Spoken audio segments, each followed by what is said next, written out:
මුරු කඳ උඩින් දල රළ පිළ නගිනවද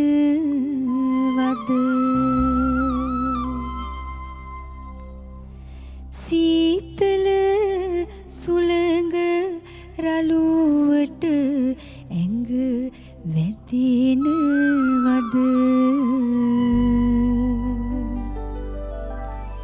හිමියනි විහිස නිදී මත දෙක දැනෙනවද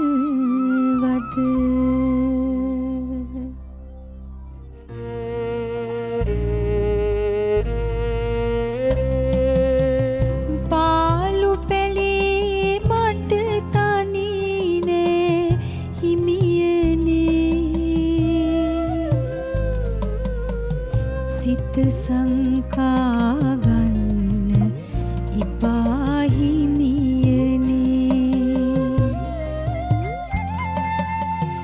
විතුලියක් උණු මේඝවලා ඉතිර ඇතින්නයි හතර වරම් දෙවි පිටින් මිතිර දකින්නයි සියලුම රසයන්ගේ හරය බවට පත්වෙන්නේ චමත්කාරය. චමත්කාරය කියලා කියන්නේ සිත පුරවා දමන විස්මය. ඇත්තටම මේ සිත පුරවා දමනවා නම් යම් නිර්මාණයකින් එතන රසය හැර අන් කිසි දෙයක් උපදින්නේ නැති තරම්. නිර්මාණයක් රස විඳිනකොට ඒ පිරී ගිය හිතේ හැඟුම් ගලා යන්නට පටන් ගන්නවා. හැඟුම් දෝරේ ගලා යන්නට පටන් ගන්නවා. දැන් එහෙම තමයි කවි කියවූ රසවතුන් Taman කැමති කවි එකතු කරගන්නේ, තෝරාගන්නේ. ඒ කවි සිත අවදි වූවායින් පස්සේ ඒ හැඟුමට අපි ලං වෙනවා නම් ඒ හැඟුම අපේ සිත වෙනත් හැඟුමකින් පුරවාලනවා නම් එතන පටන් ගන්නවා අපි කවියට ඇලුම් කරන්න.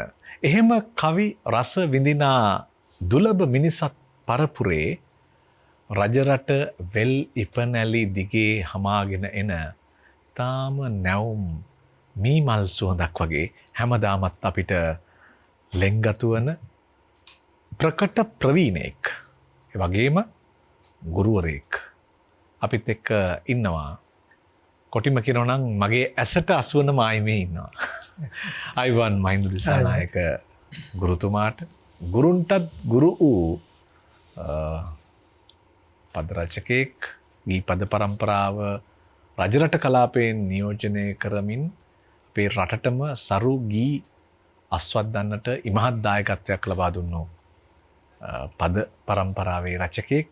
ඒ වගේම එතුමන් උතුරු මැද පළාතේ සහකාර අධ්‍යාපන අධ්‍යක්ෂවරයෙක් විදියට කටයුතු කරා. ඉතින් ඒ නිසා තමයි මම කිව්වේ ගුරුන්ටත් ගුරු වුණු නිර්මාණකරුවෙක් කියලා.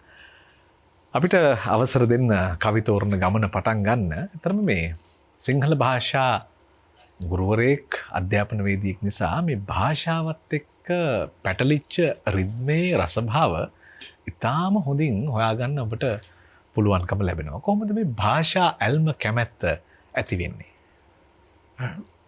සැබවින්ම මේ මම පෙරාදෙන විශ්වවිද්‍යාලයේ සිංහල භාෂාව පිළිබඳ විශේෂ උපාධියක් හදාරපු කෙනෙක්.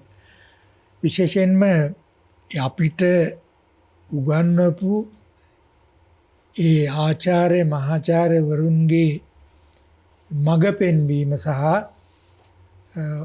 එතුමන්ලාගේ නිර්මාණ කරණය පිළිබඳ ඇතිවෙච්ච ඇල්ම තමයි පසු කාලයක මම නිර්මාණකරුවෙක් වීම සඳහා බලපෑවේ. විශේෂයෙන්ම රසිකත්වය තමයි නිර්මාණය සඳහා බලපාන්නේ. ඉතින් රසිකත්වයක් ඇති කරන්න භාෂා සංවේදීතාවෙන් තොරව බෑ. භාෂාව කියන්නේ හුදෙක් හැඟීම් පළ කරන මාධ්‍යයක් පමණක් නොවේ. හැඟීම් වටහා ගැනීම සහ හැඟීම් උද්දීපනය කිරීම සඳහා කොහොමද භාෂාව හසුරවන්නේ කියන කාරණය මැනවින් විධිමත්ව භාෂාව හදාරණ කෙනෙකුට වටහා ගන්න පුළුවන්. හැබැයි මේක විධිමත්ව වගේම අවිධිමත්වත් පුළුවන්. මොකද හේතුව අපේ ජනකවියෝ ජනකවි කීවේ ඔවුන් ලිව්වේ නැහනේ.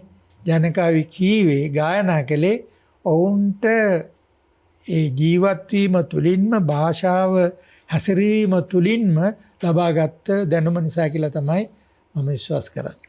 දැන් රසවාදීන් පෙන්වා දෙනවා අපට මේ රසභාව හොයාගෙන යනකොට රස කල්පනා හොයාගෙන යනකොට මේ නව නලු රස වෑහෙන ගමන ඒ පාරවල් දිගේ ගමන් කරන්න කියලා. මං හිතන්නේ මේ ගමන් කරත්තය අපි දක්වන්නේ අද කවි 10ක් තෝරන මේ ගමන් කරත්තය දක්කාගෙන යනකොට සිංහල පද්‍යාවලියේ ඒ රස පිරුණු තැන් ඉතාම සංයමයෙන් විමසිලිමත්ව අත්විඳින්නට පුළුවන්කම ලැබේවි කියන පරම විශ්වාසයෙන් මම ඔබතුමන්ට ආරාධනා කරනවා කවි තෝරන ගමන පටන් ගන්න පළවෙනි කවියෙන්. ඔව් අජය මම පළමුවෙන්ම කියන්න ඕනේ අර සැලලිහිණි කවිය කියවා වගේ ඔබ දැකුමෙන් මා පින් කළ බව දැනුනි කියලා. මොකද මම ඉතාම සතුටු වෙනවා ඔබත් සමග මේ කවි 10ක් සහ ගී 10ක් තෝරලා ඒ පිළිබඳව අපේ දැනුම විදියට සාහිත්‍ය රසය බෙදා හදා ගැනීමට හැකියවීම පිළිබඳ. දැන් මම මුලින්ම තෝරාගත්තේ මේ ජන කවියක්. ඉතින් ජන කවිය මට බොහොම හුරු දෙයක්. මොකද හේතුව මම නුවර කලාවේ ගමක උපන්න මිනිසෙක්. කුඩා කාලේ ඉඳන්ම කමතේ වෙලේ හේනේ මම මේ කවි අහලා තියෙනවා. ඒවා විඳලා තියෙනවා. ඒවා පුළුවන් අන්දමින් ගායනා කෙරුවද කිව්වද කියලා මට කියන්න බෑ කියලා තියෙනවා. ඉතින් ඒ නිසා මට මේක හුරු දෙයක්. අනිත් ඒ කවි පිළිබඳව කතා කරනකොට ජන කවියෙන් තමයි අපිට ආරම්භ කරන්න සිද්ධ වෙන්නේ. මොකද අපේ කාව්‍ය ඉතිහාසයේ මුල්වරටම අපට හමු වෙන්නේ ජන කවි. ඒ ජන කවියෝ කවි කිව්වා වුන් ලිව්වේ නැහැ. ඉතින් මේවා මුඛ පරම්පරාව ගතව කටින් කට පැවතගෙන ආවා. එනිසා මම පළමුවෙන්ම තෝරාගත්තේ මේ කරත්ත කවියක්. විවිධ ජන කවි තියෙනවානේ. කරත්ත කවියක්. කළුගල් තලාලයි පාරට දමන්නේ එමගල් පෑගිලයි ගොන්කුර ගෙවෙන්නේ ගොනා නොවේයි හරකයි බර අදින්නේ කිරිගල් පොත්ත කන්දයි අපි නගින්නේ කියන මේ ජන කවිය කුඩා දරුවෝ පවා දන්න කවියක්. දැන් මේ ජන කවිය එක එක්කෙනාගේ තියෙන රසඥතාවයේ අනුව විවිධ අරුත් ගන්න පුළුවන්. දැන් කුඩා දරුවෙක් විඳින ආකාරයට නෙමෙයි මට මේ ජන කවිය දැනෙන්නේ. දැන් ඇත්තටම මේ කවි ගායනා කළේ මේ කරත්ත දක්කාගෙන යනකොට ඔවුන්ගේ හිත තුළ ඇතිවෙච්ච කාංශය මාංශය නිවා ගන්න. දැන් අපි කරත්ත නොදැක්ුවා. දැන් මේ කවිය තුළ මට ගැඹුරක් පේනවා. ඒ ගැඹුර තමයි කළුගල් තලාලයි පාරට දමන්නේ. මොකටද පාරට කළුගල් දාන්නේ? හොඳ පාරක් හදාගන්නනේ. එතකොට අපිත් අපේ ජීවිතේ පුරා දැන් ඔබත් මේ අපේ වාද්‍ය වෘන්දයත් මේ හැම දෙනෙක්ම උත්සාහ ගන්න අපේ ජීවිතය සාර්ථක කරගන්න. එතකොට අපි හොඳ ජීවන මාර්ගයක් හදාගන්න උත්සාහ ගන්නවා. හැබැයි ඒ උත්සාහයේදී තමයි අපි අප්‍රමාණ දුක්ඛ දෝමනස්යන්ට මූණ පාන්නේ. ඒක තමයි මේ ජන කවියා කියන්නේ. එමගල් පෑගිලයි ගොනුකුර ගෙවෙන්නේ. නැත්නම් ගොන්කුර ගෙවෙන්නේ. එතකොට කවුද ගොන්නු? සත්වයා. ඒ කියන්නේ මිනිස්යා ඇතුළු සියලුම සත්ව වර්ගය තමයි මේ ගොන්න. නැතුව මේ ගවයා කියන මේ කුඩා අර්ථය නෙමෙයි, ශුද්ධ අර්ථය නෙමෙයි, ඊට වඩා පුළුල් දෙයක් මේකේ තියෙනවා. ගොනා නොවේයි හරකයි බර අදින්නේ. හරි මේ ගැටලුවක් නේ. ගොනා කියන්නේ කවුද? හරකා කියන්නේ කවුද? මේ දෙන්නම එක වගේ නුඹ දෙනකොට තේරෙන්නේ. නමුත් මෙතන හරකා කියලා කියන්නේ අවිද්‍යාව. නොදැනීම. නොදැනීම නිසා තමයි සත්වයා කර්ම රැස් කරන්නේ. එතකොට මේ බර අදින්න සිද්ධ වෙලා තියෙන්නේ සත්වයාගේ තියෙන නොදැනීම නිසා, අවිද්‍යාව නිසා. කිරිගල් පොත්ත කන්දයි අපි නගින්නේ. හැබැයි අභිමතාර්ථයක් තියෙනවා, බලාපොරොත්තුවක් තියෙනවා මේ කන්ද නගින්න. එතකොට අපි හැමෝගේම අරමුණක් තියෙනවා ජීවිතේ කිසියම් ඵලයක් සාක්ෂාත් කරගන්න. හැබැයි ඒක නැති වෙච්ච දාට ජීවිතේ කඩා වැටෙනවා. ඒතර අපි හැම කෙනෙක්ම අපි බලාපොරොත්තු වෙන දේ ඉෂ්ට වුණත් නැතත් කිසියම් අරමුණක් ඇතුව ජීවිතේ ගෙනිච්චොත් තමයි ජීවිතය ගැන කලකිරෙන්නේ නැතුව ජීවිතයේ අග්ගිස්ස දක්වා ඉන්න හිතෙන්නේ. ඉතින් බලන්න එතකොට මේ තමන්ගේ කාංශය මාංශය නිවා ගන්න කිව්ව මේ පැරණි ජන කවිය තුල කොයිතරම් ගැඹුරක් අතුලත් වෙලා තියෙනවද? අන්න ඒක වටහා ගැනීම තමයි සහෘදේකුගේ දක්ෂතාවය වෙන්න ඕනේ. ඇත්තටම ජීවිතය කියලා කියන්නේ පුදුම තරම් වෙහෙස කර වෙච්ච ගමනක් තරණයක්. ඉතින් මේ කඳු මගේ අකමැත්තෙන් උනත් අපිට යන්නට වෙනවා හති ළමින්. හැබැයි ඒ චාරිකාව තාම නුවණ තියෙන චාරිකාවක් කරගන්න පුළුවන් ඔය වගේ රසවත් විවරණ අපට ලැබෙනකොට. ඔව් දැන් මේ ගීතය ගත්තම මීට අදාළ ගීතය අපේ ආචාර්ය අමරදේවයන් සංගීතවතුර ගායනා කරන ගීතයක්. මේ පද රචකයා ගැන විශේෂයෙන්ම සඳහන් කරන්න ඕනේ. මේ උදේසිරි පතිරණ කියන මහත්මයා මම කවදාවත් දැකලා නැහැ. එතුමාගේ ගීත කීපයයි තිබෙන්නේ. එතුමා මේ ජනකවි ඇසුරෙන් අපූර්වට මේ කරදර පොදිබැඳ ගැලපිට පටවා කියන මේ ගීතේ රචනා කරලා තිබෙනවා. දැන් මේ ගීතේ එක තැනක කියවෙනවා, තැන් දෙකක කියවෙනවා ඒ ගමනේ දුක් 10 නිවාලන සීපද මොගින් පිට වෙනවා. ඒතර කලාව මිනිස්සෙකුට මේ ජීවිතයේ සමබරව පවත්වාගෙන යන්න කොයිතරම් උදව් වෙනවද කියන කාරණාව තමයි මේ ජනකවියේ නොතිබිච්ච මේ අදහස අතුල් කිරීමෙන් මේ උදේසිරි පතන මහත්මයා කරලා තිබෙන්නේ. ඒ වගේම අවසානයේදී කියනවා ගම සිටිනා ඔබ හදේ නැගෙනවා. ඒ තමයි අරමුණ. ඇයි මේ යන්න හිතෙන්නේ ගමේ ඉන්න ඔබ මගේ සිහියට නැගෙනවා. ඔබ දැකීමේ බලාපොරොත්තු.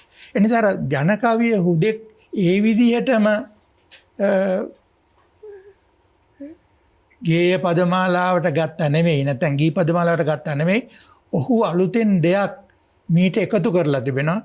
ඒකම මට මතක් වෙනවා අපේ තරුණ කාලේ අපි අහපු රසවත් ගීයක් මේක. මම හිතන්නේ 60 ගණන් වල ආග නැත්නම් 70 ගණන් වල මුල මේ ගීතය අපි විඳ ඇති අදත් මට මතක් කරගන්න පුළුවන්. ඇත්තටම දැන් පොළවේ ඉඳලා අහසට දොර මනින එකට වැඩිය ලේසි සිතුවිල්ලකින් ඒ ගමන යන්න අවස්ථාවක යෙදෙන එක. ඉතින් සිතුවිලි ගමනක යෙදුමු අපි පළවෙනි කවියට ඇහෙන පළවෙනි ගීතයත් එක්ක.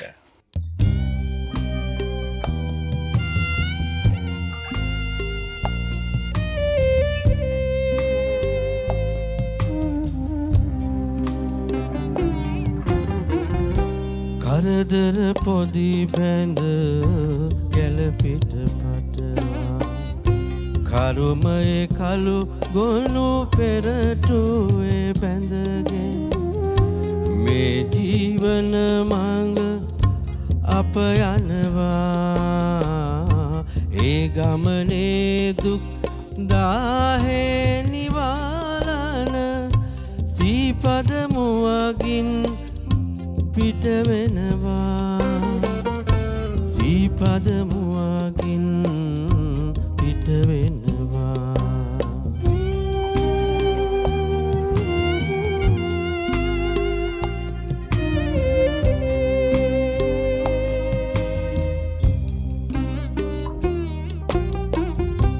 අප යන මේ මඟ කළුගල් මතුවී පයරත් බීලා බුබුලු නැගෙන විටු දැසින් කඳුලැලි පිට වෙනවා ඒ ගමනේ දුක් 10 නිවාලන සීපද මුවගින් පිට වෙනවා සීපද මුවගින් පිට වෙනවා.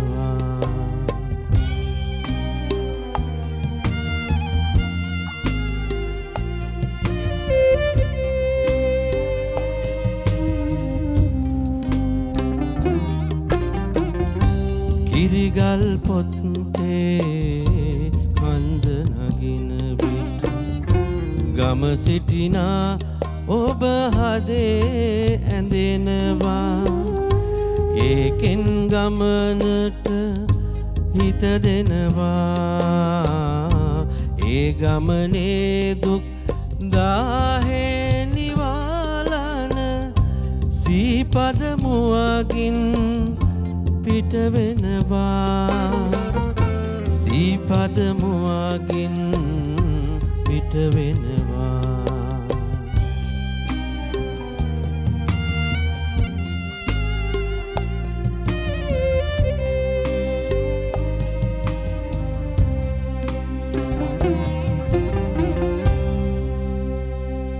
අනුරාධපුරේ උද්දීප්තයට පත්වුණු සිංහල සංස්කෘතියේ ජීවගුණය වඩවඩාත් පිළිබිඹු කරන කවි කැටපත අපිට හමුවන්නේ සීගිරියෙන්. ඒ කවි කැටපතේ කවි ලකුණු දිහා බලාගෙන අපේ කවියේ විකාශනය පිළිබඳව පූර්වාචාරයෙන් අපට පෙරමං කියා දෙනවා. ඉතින් මට හිතෙනවා මේ ගීතවත් බව රැඳුණෝ සීගිරියට ඔබතුමත් එක්ක ගමන් කරන්න දෙවනි කවි තේරීම සටහන් කරමි. ඔව් දැන් පද්‍ය පිළිබඳව නැත්නම් කවි පිළිබඳව කතා කරනකොට අපිට ලිඛිත සාධක හම්බ වෙන්නේ සීගිරි කැටපත් පවුරේ ගීතුලින්.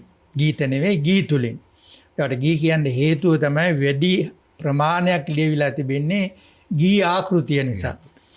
ඒතකොට විවිධාය සීගිරිය බලන්න ඇවිල්ලා සීගිරිය ආවට පිදුරංගල විහාරය පිළිබඳව ලියලා තියෙනවා. නමුත් වැඩි දෙනෙක් ලියලා තිබෙන්නේ අර කැටපත් පවුරේ චිත්‍රණය කරලා තිබෙන සීගිරි ලලනාවන් පිළිබඳව. ඉතින් මේ පද්‍ය ලිව්වේ පඬිවරුම නෙමෙයි සාමාන්‍ය ජනතාවත් මේ ගී ලියලා තියෙනවා කියන එක අපිට පේනවා මේ ගීත රස විඳිනකොට. දැන් වැඩි හරියක් ලියලා තියෙන්නේ මම කියවනේ ගී ආකෘතියෙන් කියලා දැන් ගනගල් බින්දර සෙලග දුට් පැනිත්තක් සෙනෙහින් මෙලත් විසම්ජු නොහේති පැක් මේ කිව්වොත් ඒක මේ අර සිව්පදයක් වගේ තාලෙට ඇදලා පැදලා කියන්න පුළුවන් කමක් නැහැ. නමුත් මම තෝරාගත්තේ සීගිරියේ අල්ප වශයෙන් තිබෙන සිව්පද කවියක්.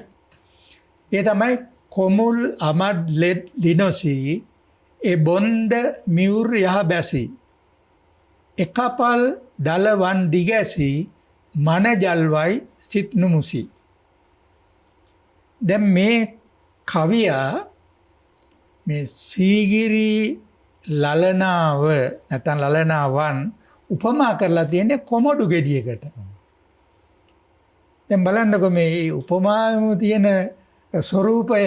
දැන් සමහර වෙලාවට අපිට හිතෙනවා මේ කවිය ලියන්නේ නැත්නම් හේන් ගොවියෙක් වෙන්න ඇති කියලා. මොකද හේතුව ඔහුට හේනේ කොමඩු කැකිරි තියඹර කියන්නේ පිපිඤ්ඤා දැකලා හොඳට හුරු ඇති. දැන් ඔහු කියනවා මේ සීගිරි ලලනාව දැකලා කොමුල් අමඩ් ලෙඩ් ලිනොසි ඔබේ හිනාව හරියට කොමුඩු ගෙඩියේ ඇටපන්තිය වගේ කියලා. දැන් සාම්‍යයක් දැන් උපමාවක හා උපමේයක අපි සර්ව සාම්‍යත්ව හොයන්න ගියොත් එහෙම රසයක් විඳින්න බැරි වෙනවා. නමුත් අර දැන් විදුරු මහක ක්‍රමානුකූලව පිහිටා තිබෙන දන්ත පංක්තියක දත් පෙළක ස්වරූපේ කොයිතරම් හොඳට කියලා තියෙනවද? ඔබේ හිනාව හරියට කොමඩු ගෙඩිය ඇටපන්තිය වගේ. ඒ බොන්ද මිහුරු යහ බැසි. ඔබේ ප්‍රියමනාප වචනේ ප්‍රිය තෙපුල් කොයි වගේද කියනවනම් කොමඩු ගෙඩියේ මද වගේ. දැනතෝ තිබෑදුනම කට්ටිය මේ වළඳන්නේ නේද? අනුභව කරන්නේ. මද වගේ අපිට සහභාගී වෙන්න හරි ලේසි මේ කියන දෙයට. එකපල් දලවන් දිගැසි. ඔබේ ඇස් කොයි වගේද කියනවනම් හරියට කොමඩු ගෙඩිය අර පිට තීරුව වගේ. ඒතකොට දිගටි බව ඊළඟට නිල වර්ණය සියල්ලම කියනවා. හැබැයි මන ජල්වයි හිතේ ගිනි පත්තු කරනවා. සිත් නුමුසි හිත මිදෙන්නේ නැහැ. හිත හරි අපූර්ව දෙයක් තියෙන වජිර අපිට හිතන්න කැකිරි සීතලයි. නැතන් කොමොඩු සීතලයි. හැබැයි ඔබ ගින්දර වාගේ. යෙදුම මං කියන්නේ. බලන්න කොයි තරම් අපූර්වද. පැරණි කවියක් වුණාට මේකේ රහ මෙන්න මේ රසය උලුප්පා ගැනීම තමයි සහෘදයේ ලොකුම දක්ෂතාවය. දැන් සහෘදය කියන වචනේ අද කාලේ භාවිතා වෙනවා මේකේ නියම අර්ථය නොදැන. සහෘදය කියලා කියන්නේ සමාන හදවතක් ඇත්ත. කාට සමාන හදවතක් ඇතිද? නිර්මාණකරුවාට සමාන වූ හදවතක් ඇති තැනැත්තා හෝ තැනැත්ති. හැබැයි එහෙම වෙන්න නම් ඒ සහෘදය දැනුගත් කෙනෙක් වෙන්න ඕනේ. මේ ලෝකේ පවත්නා තත්ත්වය පිළිබඳ අවබෝධයක් ඇති වෙන්න ඕනේ. හැම කෙනෙකුට තමයි හදවතින් නිර්මාණකරුවාට සමාන වෙන්න පුළුවන් වෙන්නේ. ඔව් මට හිතුණා මේ සීගිරි කවියෙම මොහොතක් රැඳෙන්න. දැන් සීගිරි කවියේ නිරූපණය වෙන්නේ සාහිත්‍ය විතරක්ම නෙවෙයි කියලා පරිශකයෝ කියනවා. භාෂාත්මක ලක්ෂණ, විදේශීය සබඳතා අපිට තිබුණු, කෘෂිකාර්මික ජනජීවිතය කොමඩු අපි වැව්වා කියලා කවිය අපිට කියනවා. එතකොට අධ්‍යාපනය, දේශපාලන තත්ත්වය, බෞද්ධ පරිසරය, ග්‍රාම නාම තොරතුරු මේ හැම එකක්ම අපිට පවසනවා නේද? ඉතින් එහෙම වෙන්න හේතුව එක තමයි දැන් මම කිව්වා ඔබට සීගිරිය බලන් ආවේ විවිධාය. එතකොට ඔවුන්ගේ පරිකල්පනාවන්, ඔවුන්ගේ දැනුම්, ඔවුන්ගේ අභිමතාර්ථයන් විවිධයි. එතකොට නමුත් අපි සීගිරිය ගත්තයින් පස්සේ අපි අර ඔබ කිව්ව ඒ ඓතිහාසික තොරතුරු වලට වඩා අපේ අවධානය යොමු වෙලා තියෙන්නේ මේකේ තියෙන කලාත්මක පැත්ත නැත්නම් කාව්‍යාත්මක පැත්ත පිළිබඳවනේ. දැන් ඉතිහාසඥයෙකුට ඔය කිව්ව කාරණා වැදගත් වෙන්න පුළුවනි නේද? නමුත් සාහිත්‍යකරුවෙක් බලන්නේ ඔය මම විග්‍රහ කරපු ආකාරයට දැන් අර ඝනගල් බින්දර සිලගදුත් පණිත්තක්සේ කියන එක ලිං හැරීම පිළිබඳවනේ කතා කරන්නේ. තාක්ෂණය එතන තියෙන්නේ. දැන් කියනවා ඝනගල් බින්දර සිලගදුත් පණිත්තක්සේ ඝනගලක් කාරලා නැත්නම් කළු ගලක් කාරලා අග්ගිස්සේ ලැබෙන සීතල දිය බින්දුවක් වගේ තමයි ඔබේ ආදරේ. හැබැයි ඔබ ආදරේ අයි දැන් ප්‍රතික්ෂේප කරන්නේ. එතකොට අපි ආදරය කියන එක පැත්තක තිබ්බොත් එතන තියෙන තාක්ෂණය. ඒ නිසා විවිධ පැතිකඩ වලින් අපිට සීගිරි පද්‍ය ගැන හදාරන්න පුළුවන්. අදත් හදාරනවා. ඔව්. ඇත්තටම මේ ඒ වටින පාඩම තව දවසක අපිට මේ සීගිරි පද්‍ය ගැනම කතා කරන්න පාරක් විවෘත කළ දුන්නා කියලා හිතමින් අපි දෙවන කවියේ දෙවන ගීතයට යන්න අවසර දෙනවා. දැන් මම මේ සම්බන්ධයෙන් තෝරාගත්තේ ප්‍රේමකීර්ති දල්විස් කියන අද්විතීය පද රචකයාගේ කුරුල්ලන්ට ගී ගයන්න ඔබේ කටහඬ දෙන්න කියන මේ ගීතේ. දැන් මේ ගීතේ පුරාම තියෙන්නේ ස්වභාව සෞන්දර්ය ඇසුරෙන්, ස්වභාව දහම ඇසුරෙන් කාන්තාවකගේ එක් ශරීරයේ තියෙන අංගෝපාංගයන් ගැන නොකියා කීම. දැන් මෙතන කියන කුරුල්ලන්ට ගී ගයන්න ඔබේ කටහඬ දෙන්න, නෙළුම් විලේ මල් පිපෙන්න ඔබේ දෙකොපොළ දෙන්න. දැන් පරිණි සාහිත්‍ය අනන්තවත් කියලා දෙන කාන්තාවන්ගේ මුහුණ නෙළුම් මල වගේ කියලා. හැබැයි ප්‍රේමකීර්ති දල්විස් කවිය ඒක එහෙමම නෙමෙයි කියන්නේ. කියන කොහොමද නෙළුම් විලේ මල් පිපෙන්න ඔබේ දෙකොපොළ දෙන්න. ඒක නොකියා කියන්නේ ඔබේ මුහුණ නෙළුම් මලක් වගේ කියන එකනේ. මැණික් වලට දිස්නේ දෙන්න, ඇසේ කැලුම් දෙන්න. එතකොට ඇස් මැණික් වගේ කියලා කියන්නේ ඔබේ ඇස්වල කාන්තිය මැණික් වලට දෙන්න. නාදල්ලට පාට වෙන්න ඔබේ තොල් පෙති දෙන්න. දැන් පුරාණ කවියෝ කාන්තාවන්ගේ තොල් නාදල් වලට උපමා කළා තියෙනවානේ. රතදරිනි නාලිය ගමනින් සදිසි නාලිය. හැබැයි මේ කවිය ඒක කියන්නේ වෙනත් විදියකට. දැන් මේ විදියට සෝබාදහම හා සම්බන්ධ කළ අවසානට කියනවා මේ සියලු දේවල් ඔබ දෙන්න සෝබාදහමට. හැබැයි එකක් දෙන්න එපා. මොකක්ද? ජීවත් වෙන ඩිංගෙදි මට සැනසෙල්ලෙන් එන්න එපා මැණිකේ හිත පමණක් කිසිදෙකුටත් දෙන්න. අර කොහොම දෙන්න කියගෙන ඉල්ල කියන එකක් දෙන්න එපා. මොකද්ද? ඔබේ හිත දෙන්න එපා කියලා. මහාචාර්ය සුනිල්ලාරත්නයන් කියනවා ප්‍රේමකීර්ති දල්විස් කියලා කියන්නේ මෑත යුගයේ පහළ වූ විශිෂ්ට ජන කවියා කියලා. ඔහුගේ බොහෝ නිර්මාණ තුල අපි දකින්නේ අපිට ආවේනික ජන කවියේ දියුණුම අවස්ථාවක්. ඒ නිසා තමයි අදත් මේ ගීවල රසය නොමැරී තියෙන්නේ. හොඳයි. අවසර ඉල්ලනවා අපි දෙවන කවියේ දෙවනි ගීතය හොයාගෙන යන්න.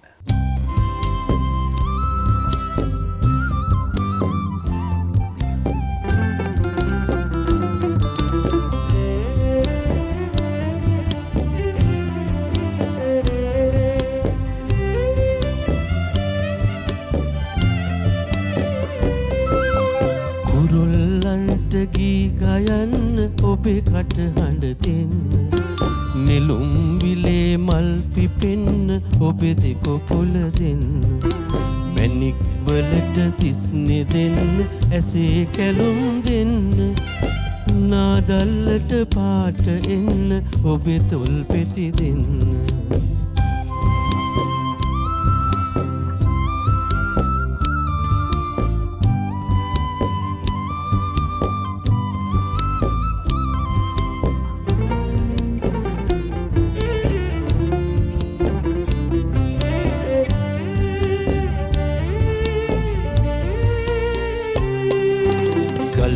ගඟට රළ නගන්න ඔබේ කඳුලැලි දෙන්න ඉරට හඳට එළිය එන්න ඔබේ හස කැන්දෙන්න නීල වලා සලු එලන්න ඔබේ කිහිරැළ දෙන්න දේ දුන්නට හැඩය ගන්න ඔබේ නෙත් පැමිදෙන්න කුරුල්ලන්ට කී ගයන්න ඔබේ කටහඬ දෙන්න නෙළුම් විලේ මල් පිපෙන්න ඔබේ දෙකොපොළ දෙන්න මැණික් වලට තිස්නේ එන්න ඇසේ කැලුම් දෙන්න නාදල්ලට පාට එන්න ඔබේ තොල් පෙති දෙන්න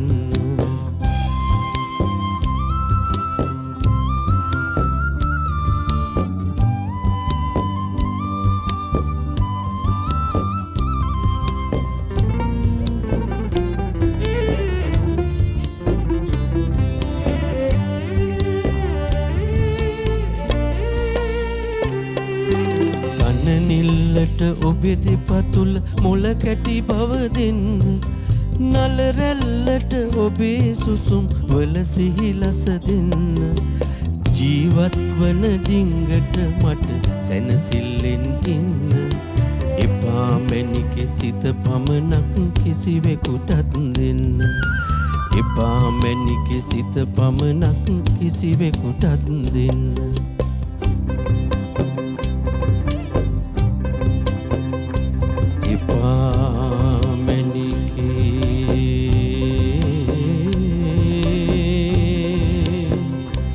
සිත පමණක්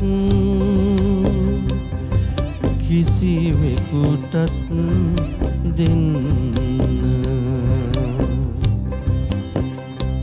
එපා මැණිකේ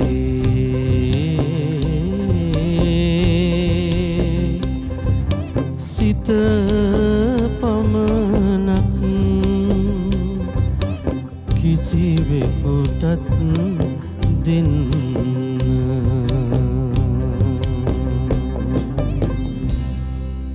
ආනන්ද පද්මසිරි ප්‍රමුඛ කුරවි සංගීත කණ්ඩායම සංගීතය අද සපයන්නේ ඉන්දුනාත් නන්දසිංහ වර්තමානයේ අපේ පරම්පරාව නියෝජනය කරන බොහොම දක්ෂ සංගීත නිර්මාණකරුවෙක් ඉන්දුනාත් නන්දසිංහ තමයි සංගීත අධ්‍යක්ෂණය කරන්නේ. කුරවි සංගීත කණ්ඩායම පුරාම ඉන්නේ යෞවනයෝ තරුණයෝ. ඉතින් ඒ හැම දෙනාම එකතු කරගන්නවා. ඒ වගේම හේමන්ත අපුආරච්චි සහ ඉනෝකා අහංගමගේ මියුරු කල්පනාවන් පිරුණු ගායනයන් එක්ක එකතු වෙලා අද අපි කවි තෝරමින් ගී අහමින් රසවත් වෙමින් ඉන්න වෙලාවේ මහින්ද දිසානායක ප්‍රවීණයා අපිට මේ කවි ඇසුරේ තියෙන බොහෝම ලස්සන සොඳුරු තැන් මතක් කරලා දෙනවා.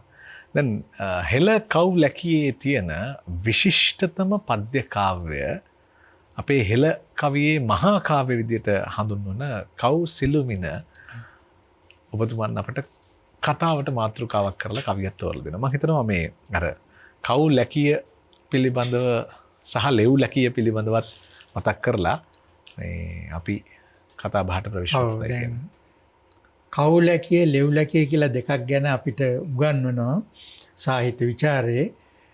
කව් ලැකිය කියලා කියන්නේ උගතුන්ගේ කාව්‍ය අලංකාර පිළිබඳව දැක්වෙන අදහස්. ලෙව් ලැකිය කියලා කියන්නේ ලෝක විවහාරේ සාමාන්‍ය ජනතාව අතර පවතින කවිය පිළිබඳ අදහස් මේ දෙක තමයි කියවෙන්නේ. එතකොට අර ඔබ කිව්වා වගේ සිංහල මහා කාව්‍යයන් අතර අග්‍රතම ඒ වගේම සාර්ථකම මහා කාව්‍ය හැටියට සැලකන්නේ දඹදෙණි යුගයේ කලිකාල සාහිත්‍ය සර්වඥ පණ්ඩිත දෙවෙනි පරාක්‍රමබාහු රජතුමා විසින් රචනා කරන ලද කෞසිලමින මහා කාව්‍යය. ඒක සාර්ථක වෙන්න හේතු ගණනාවක් තිබෙනවා. නමුත් ඒවා මෙතෙන්දි කතා කරන්න අවශ්‍ය නැහැ. මම ඒ කෞසිලමින මහා කාව්‍යෙන් තෝරාගත්තේ එහි එන ග්‍රීෂ්ම ඍතු වර්ණනා වෙන එක ගීයක්. ඒ තමයි නලලතව හිරු ගසත හිදල් තුරු හිදල්නෙන් සැසේ වැයිරි නැගිය වූ සිරු හඬ හඬ දෙරණකත්. දැන් මේ පද්‍යයේ යෙදිච්ච අවස්ථාව ඊටාම වැදගත් කෙනෙකුට මේ කෞසිලමින මහා කාව්‍ය කියලා රස විඳිනවා නම් කියන්නේ ප්‍රභාවතිය කුසරජතුමා අතහැරලා කුසාවතිය ඉඳන් ඇගේ නගරයට යනවා. ගියාම කුසරජතුමාගේ හිතේ විශාල වියෝගින්නක් ඇති වෙනවා. දුකක් ඇති වෙනවා වියෝව නිසා. අනේ ඒ අවස්ථාව තමයි යොදාගන්නේ මේ ග්‍රීෂ්ම ඍතු වර්ණනාවට. ඒතොර ග්‍රීෂ්ම ඍතුවේ වෙන්නේ මොකක්ද? අර වසන්ත ඍතුව වගේ නෙවෙයි මේ සුන්දර පරිසරය වෙනස් වීමනේ. දැන් මෙතෙන්දි මේ වනාන්තරය පිළිබඳව කියනවා මේ කෞසිලමින කතුවරයා නලලතව හිරු ගසත මේ වනාන්තරය නැමැති වනරාජයාගේ නලලතට හිරු පහර දෙනකොට හිදල් තුරු හිදල්නෙන් කැලෑවේ තියෙන ගස්වල කොළ හැලෙනවා. කොළ හැලුනාම ගස් පෙනෙන්නේ ඉපල් වාගේ. එතකොට මේ ඉපල් වල ඡායාව වැටලා තියෙනවා පොළවට. සැසේ වැයිරි නැගිය වූ හරියට ඒ කොළ වලින් තොර ඉපල් ගස්වල ඉපල් වල ඡායාව පොළොවට වැටෙනකොට ඒක හරියට කෙනෙක් පහර දුන්නයින් පස්සේ ඇඟේ නගින වෛරපළු වාගේ. පහරක් දුන්නාම ඇඟේ නගින වෛරපළු වාගේ. එතකොට මේ රිදීම නිසා මොකද වෙන්නේ? සිරු හඬ හඬ දෙරණකත්. කැලෑවේ ඇහෙන රෑහි හඬ. ඒ රෑහි හඬ කොයි වගේද? මහී කාන්තාව අඬනවා වගේ කියලා. බලන්නකො රජ කෙනෙකුට ඇති වෙච්ච හිතවිල්ල. ඉතින් ඒ වගේ රජවරු අදත් ඉන්නවනම් කොච්චර හොඳද? මේ භාෂා සාහිත්‍ය කලාව ආදී පිළිබඳ අවබෝධයක් තියෙන රජ කෙනෙක් මේ වගේ නිර්මාණයක් කළා කිව්වයින් පස්සේ එතනත් විශේෂත්වයක් තිබෙනවා. දැන් ඔය 1970 ගණන් වල මහවැලිය රජරටට හරවනකොට ගීත රචනා කළා. එතෙන්දී මහාචාර්ය සුනිල් ආරරත්නයන් අතින් ලියවුණ ගීයක් තමයි ගංගා එන්නකෝ ගංගා. දැන් ගංගා කිව්වම හුඟ දෙනෙකුට මතක් වෙන්නේ ගඟ කියලා. නමුත් දැන් මහවැලි ගඟ, කැලණි ගඟ, කළු ගඟ, වලවේග ගංගා ගණනාවක් තියෙනවනේ. නමුත් ඒ විශේෂණයක් නැතුව ගංගා කියලා නිකම් හේදුවොත් අනිවාර්යයෙන් මෙතන ඇඟෙන්නේ කැලණි ගඟ, මේ මහවැලි ගඟ. දැන් මහාචාර්ය ආරරත්න කියලා කියන්නේ අපේ රටේ ඉන්න විද්වතෙක්නේ.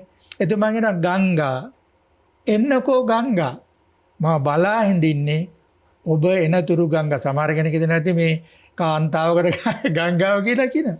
එහෙම කිව්වත් කමක් නැහැ. නමුත් මේකේ ඊළඟට එනවා බලන්න දිරු ඉපල් අත් දඬු ඔසවාගෙන නියඟින් දාගිය සිරුර වාරු කර.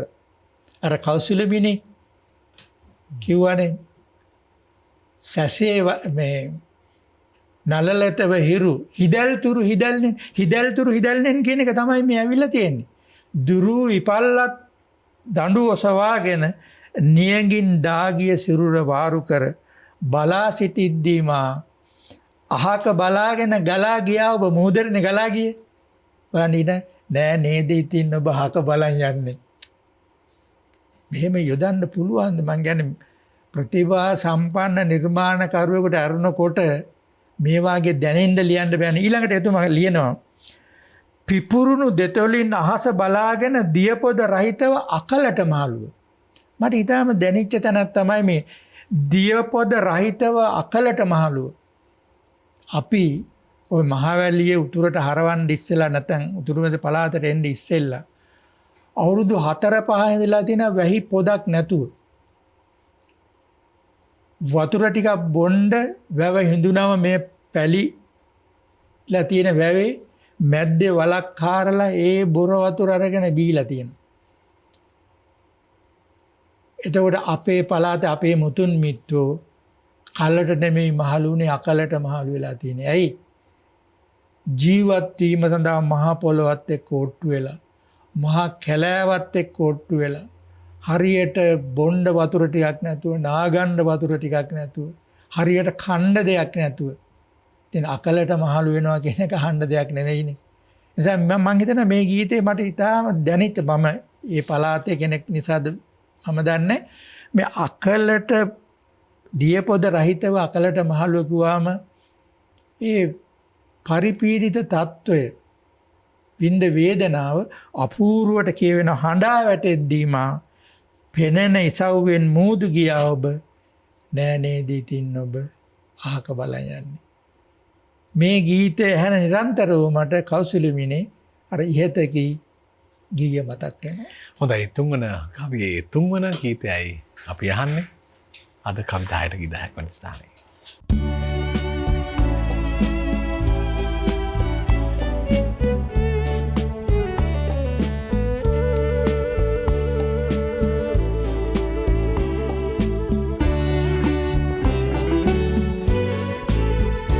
ගංගා එන්නකෝ ගංගා මං බලාන ඉන්නේ ඔබ එනතුරු ගංගා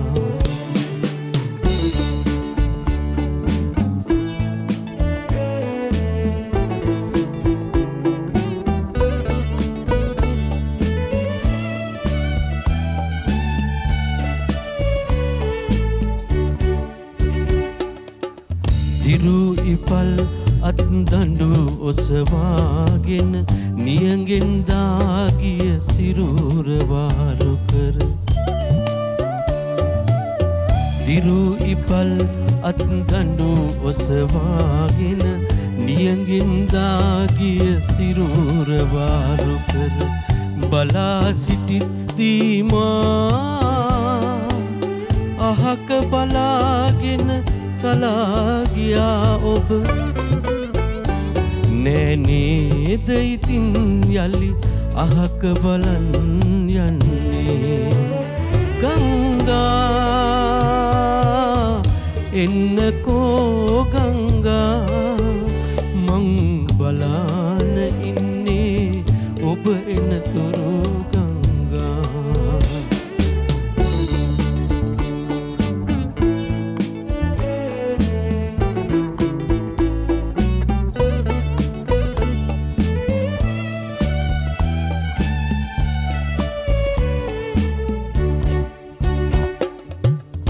පිරුණු දෙතොලින් අහස බලාගෙන දියපොද රහිතව අකාලට මහලුව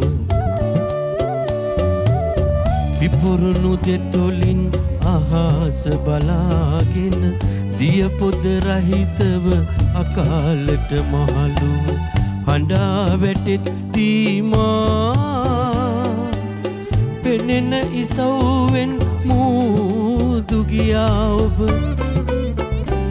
නෑ නේද ඉතින් යලි අහක බලන් යන්නේ ගංගා එන්නකෝ ගංගා මං බලාන ඉන්නේ ඔබ එනතුරු ගංගා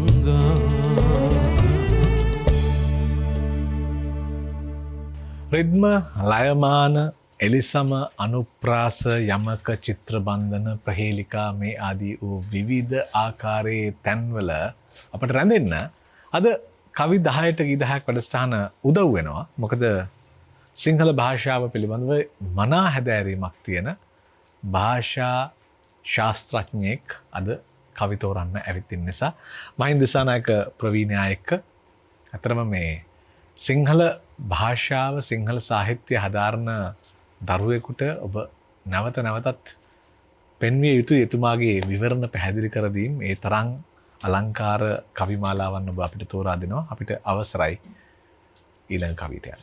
ඊළඟට මම තෝරාගත්තේ වජිර මේ අපේ කාව්‍ය වංශයේ සංදේශ කාව්‍ය කියලා වර්ගයක් තිබෙනවානේ. එයින් සංදේශ කාව්‍යවල දියුණුම යුගයේ හැටියට අපි සැලකන්නේ කෝට්ටේ යුගය නැත්නම් ශ්‍රී ජයවර්ධනපුර යුගය. ඒ ලියවෙච්ච යුගයේ ලියවෙච්ච සංදේශයන් අතරින් අතිශයම සාර්ථක නැත්නම් සංදේශාවලියේම අතිශය සාර්ථක සංදේශය තමයි තොටගොම්මුවේ ශ්‍රී රාහුල මහත්මයන්ගේ සැලලිහිණි සංදේශය. ඒක ගීතයකට බොහොම ළඟ කවි කිව්වට ගීතයට ළඟයි. මොකද ඒවා අදත් මනවින් ගීතයක් වාගේ ගායනා කරන්න පුළුවන්. ඉතින් මම කනගාටු වෙන්නේ ඇත්තම මේවා සමහර කෙනෙක් පැරණි දේ හැටියටම සලකලා නිකන් අයින් කරලා තිබීම. දැන් මම සැලලිහිණි සංදේශයෙන් තෝරාගත්ත එක පද්‍යයක්. ඒ තමයි තවර කර කොකුම් සඳුනෙන් තුනු සියල පවර සුවඳ මල්දම් පැළඳ මනකල බහැර සිත නොලු හිමි නමුව සිතු ලොල එපුර හිඳිති සඳපානේ සඳලුවල.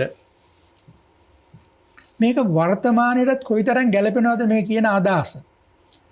අපේ ප්‍රායෝගික ජීවිතේට කොයිතරම් අදාළ කරගන්න පුළුවන්ද මේ රාහුල හාමුදුරු සැලලිහිණි සංදේශයේ කියන මේ අදහස. මේ කියන්නේ මේ ජයවර්ධනපුරේ ඉන්න අඹුසැමියන් ස්ත්‍රී පුරුෂයන් රාත්‍රී කාලේ සඳලු තලාවලට වෙලා ප්‍රියමනාපව කතා බහ කරමින් ඉන්න ආකාරය. නිකන් දලා අදහස. නමුත් ඒක ගැඹුර බලන්න කොහොමද මේගොල්ලෝ ඉන්නේ? තවර කර කොකුම් සඳනෙන් තුනු සියල පවර සුවඳ මල්දම් පැළඳ මනකල. බොහෝ දෙනෙක් විවාහයට පෙර විතරයි සැරසෙන්නේ. විවාහ වුණාට පස්සේ කවුරු බලන්නද මං ගැන? අර ඔක්කොම අලංකාර අතාරිනවා. හරියට නාන්නේ නැහැ, මූණ හොදන්නේ නැහැ, ඇඳුම් හරියට අඳින්නේ නැහැ. ඇයි? බලන්න කෙනෙක් නැහැ දැන් කවුරුවත් කියලා. තාම වැදගත් කාරණයක් කියනවා ප්‍රියමනාප යුග ජීවිත ගත කරනකොට මිය යනතුරු අර තරුණ අවදියේ රැකගන්න උත්සාහගත් සුන්දරතාවය රැකගන්න ඕනේ. මේ අය එහෙම කොහමද කොකුම් සුවඳ තවරාගෙන මල්දම් පැළඳගෙන බහැර සිත නොලු හිමි නමුව කර ලොල. මේ ස්වාමි පුරුෂයෝ අය වෙනතක හිත යොමු කෙරුවේ නැහැ. ඒක හුඟක් අදහසක් තියෙනවානේ. අඹුසැමියෝ වෙනතක හිත යොමු නොකලා කියන්නේ මොකක්ද? ඒ කුටුම්බ ජීවිතයේ තියෙන ප්‍රීතිමත් භාවය නේද? ප්‍රීතිමත් භාවයේ රැකෙන්න අවශ්‍ය වෙන කාරණා තමයි අර කිව්වේ.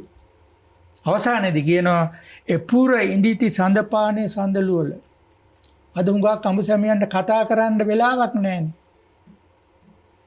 හැබැයි ඊට පෙර නම් බොහෝ දේවල් කතා කළා. එකතු වුණාට පස්සේ දරුමල්ලු ලැබුවට පස්සේ ඒ සතුටු සාමීචිය නැහැ. පරණ කවියක්. කෝට්ටේ ගෙලිය වෙච්ච කවියක්. නමුත් බලන්න අපේ ජීවිතවලට මේක අදාළ කරගන්න බැරිද කියනවනේ. කලාව ආනන්දෙන් පටන් අරගෙන ප්‍රඥාවෙන් අවසාන වෙන්න ඕනේ කියලා. මෙතන ප්‍රඥාව නැද්ද? මෙන්න මේ සාහිත්‍ය රසය තමයි අපි විශේෂයෙන්ම රසිකයා වෙත ගෙන ආයුත්තේ වර්තමානයේටත් ගැලපෙන බොහෝ කාලයකට පෙර ලිව්ව කවි මේවා. ඉතින් මේ කවිය කියනකොට මට මතක් වුණේ වැඩිපුර ගීත රචනා කරලා නැති මේ ශීලා ගම්වර කියන කිවිඳියගේ පද රචනාවක් සරත් දසනායක මහත්මයා තමයි සංගීතවත් කළේ. ටීඑම් ජයරත්න කලාවේදියා තමයි ගායනා කරන්නේ. දුකේදී හැඬුමට සැපේදී සිනාසෙන්නට ළඟ ඉඳන් තවත් අම්මා කෙනෙකු ඇත්නම් නුඹයි ඒ අම්මා සොඳුරියේ නුඹයි ඒ අම්මා. අන්න අර ප්‍රීතිමත් කුටුම්බයක සැමියා Tamanගේ බිරිඳ ගැන කල්පනා කරන විදිය. දුකේදී හැඬුමට සැපේදී දුකේදී මාත් එක්ක දුක් වෙන්නත් සැපේදී මාත් එක්ක සතුටු වෙන්නත් කෙනෙක් හිටියේ තමයි මගේ අම්මා. හැබැයි අරනකොට ඉන්නේ ඊළඟ අම්මා තමයි ඔබ. දැන් උඟ දෙනෙක් කුට මේ ශක්ති සම්පන්න කාලේ මේ ගෙදර ඉන්න මේ බිරිඳ අමතක වෙනවා. නමුත් නැති බැරි වෙච්ච වෙලාවට අර ඕනම දුකකදී පිහිට වෙන අම්මා වගේ පිහිට වෙන්නේ මේ අම්මා තමයි. දුකේදී අඬන්නටත් සැපේදී සතුටු වෙන්නටත්. අහස මෙන්ලත් චෝදනා පොළොව මෙන් දුක් උහුලනම් මෑණියන්ගේ සෙනෙහසින් මුල් වරට ඉපදීලා සොඳුරුයේ නුඹ සෙනෙහසින් නිමි ලොවේ රජ වීලා. මව්ගේ කුසින් මම පළවෙනි වට බිහි වුණා තමයි. හැබැයි දෙවෙනි වරට මේ ලෝකෙට මම බිහි වුණේ ඔබ නිසා. කවුද? බිරිඳ නිසා. යහපත් වූ බිරිඳක් නිසා. ඒ නිසාම ඔහු කියනවා ඔබ මගේ සිතට සැනසුම ගෙනේනවා, වාසනාව ගෙනේනවා. ශාජහාන් රජුරු හැදුවා ටජ් මහල යමුනා ගන්තීරේ. හැබැයි මම මගේ සෙනෙහ ගන්තීරේ ටජ් මහලක් හදලා මගේ හිතේ ඔබ අඹා ගන්නවා. ඒ කියන්නේ මට යන එන හැමතැනකම ඔබ ඉන්නවා. ඒ මගේ හිතේ අඹාගත්ත නිසා, ඇඳගත්ත නිසා. අපූර්ව පද රචනාවක්. කොහොම ගොඩාක් දෙනෙක් විප්‍රලම්භයම විෂය කරගෙන ඉන්නකොට මේ සම්භෝගයේම නැත්තම් එක්වීමේ රසතැන් මතු කරන අවස්ථාවක් සැලලිහිණියෙන් පටන් ගත්තා. අපි දැන් ගීතයෙන් අතර වෙනවා. මේ අපි කවි 10ට ගී 10ක් වැඩසටහනේ ඔබට රැගෙන එන සිව්වෙනි කවියේ සිව්වෙනි ගීතය.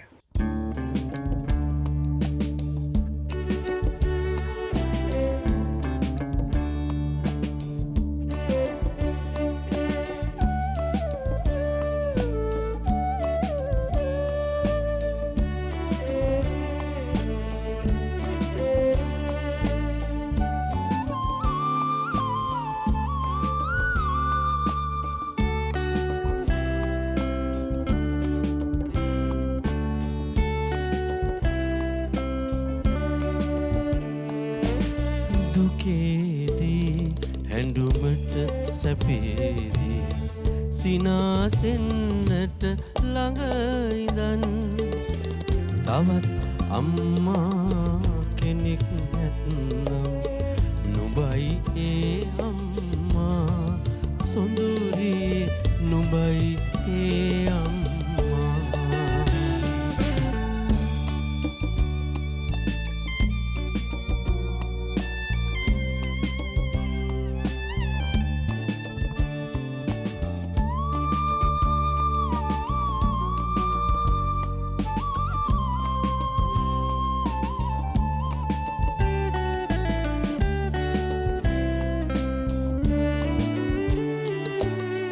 අහස මෙන්ලත් චෝදනා පොළොව මෙන් දුක් උහුලනා. අහස මෙන්ලත් චෝදනා පොළොව මෙන් දුක් උහුලනා. මෑණියන්ගේ සෙනෙහසින් මුල් වරට ඉපැදීලා සොඳුරියේ නුඹේ සෙනෙහසින් හිමි ලොවෙහි රජ වීලා. දුකේදී හැඬුමට සැපේදී සිනාසෙන්නට ළඟ ඉඳන් තවත් අම්මා කෙනෙකු ඇත්නම් නුඹයි ඒ අම්මා සොඳුරියේ නුඹයි ඒ අම්මා.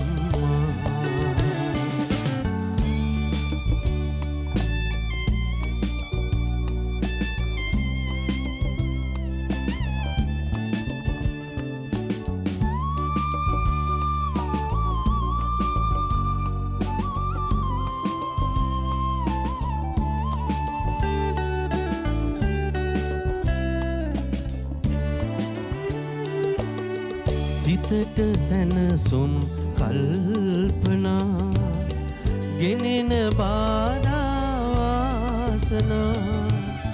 සිතට සැනසුම් කල්පනා ගෙනෙන බාධා වාසනා.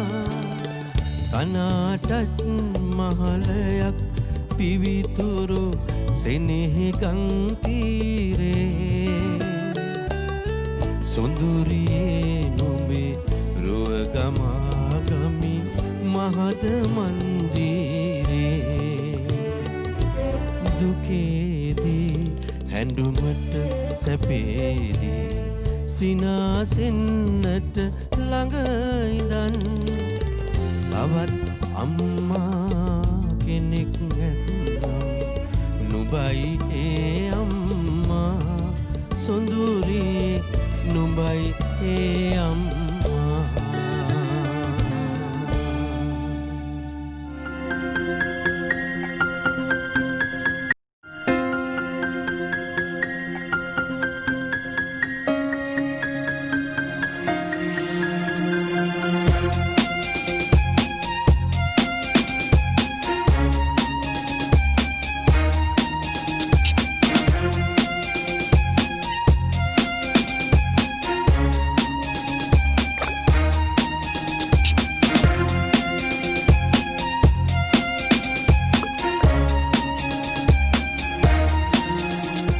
මෙහිරි සිතැංගියාවන් එක්තැන් කරපු කවිමාලාවන් හොයමින් ගමන් කරන කවි 10ට ගී 10ක් වැඩසටහනේ අපි මීළඟ කවියට එහෙම නැත්නම් පස්වෙනි කවියට ප්‍රවිෂ්ඨ වෙන්නට පාර හදාගන්න උත්සාහ කරන්නේ.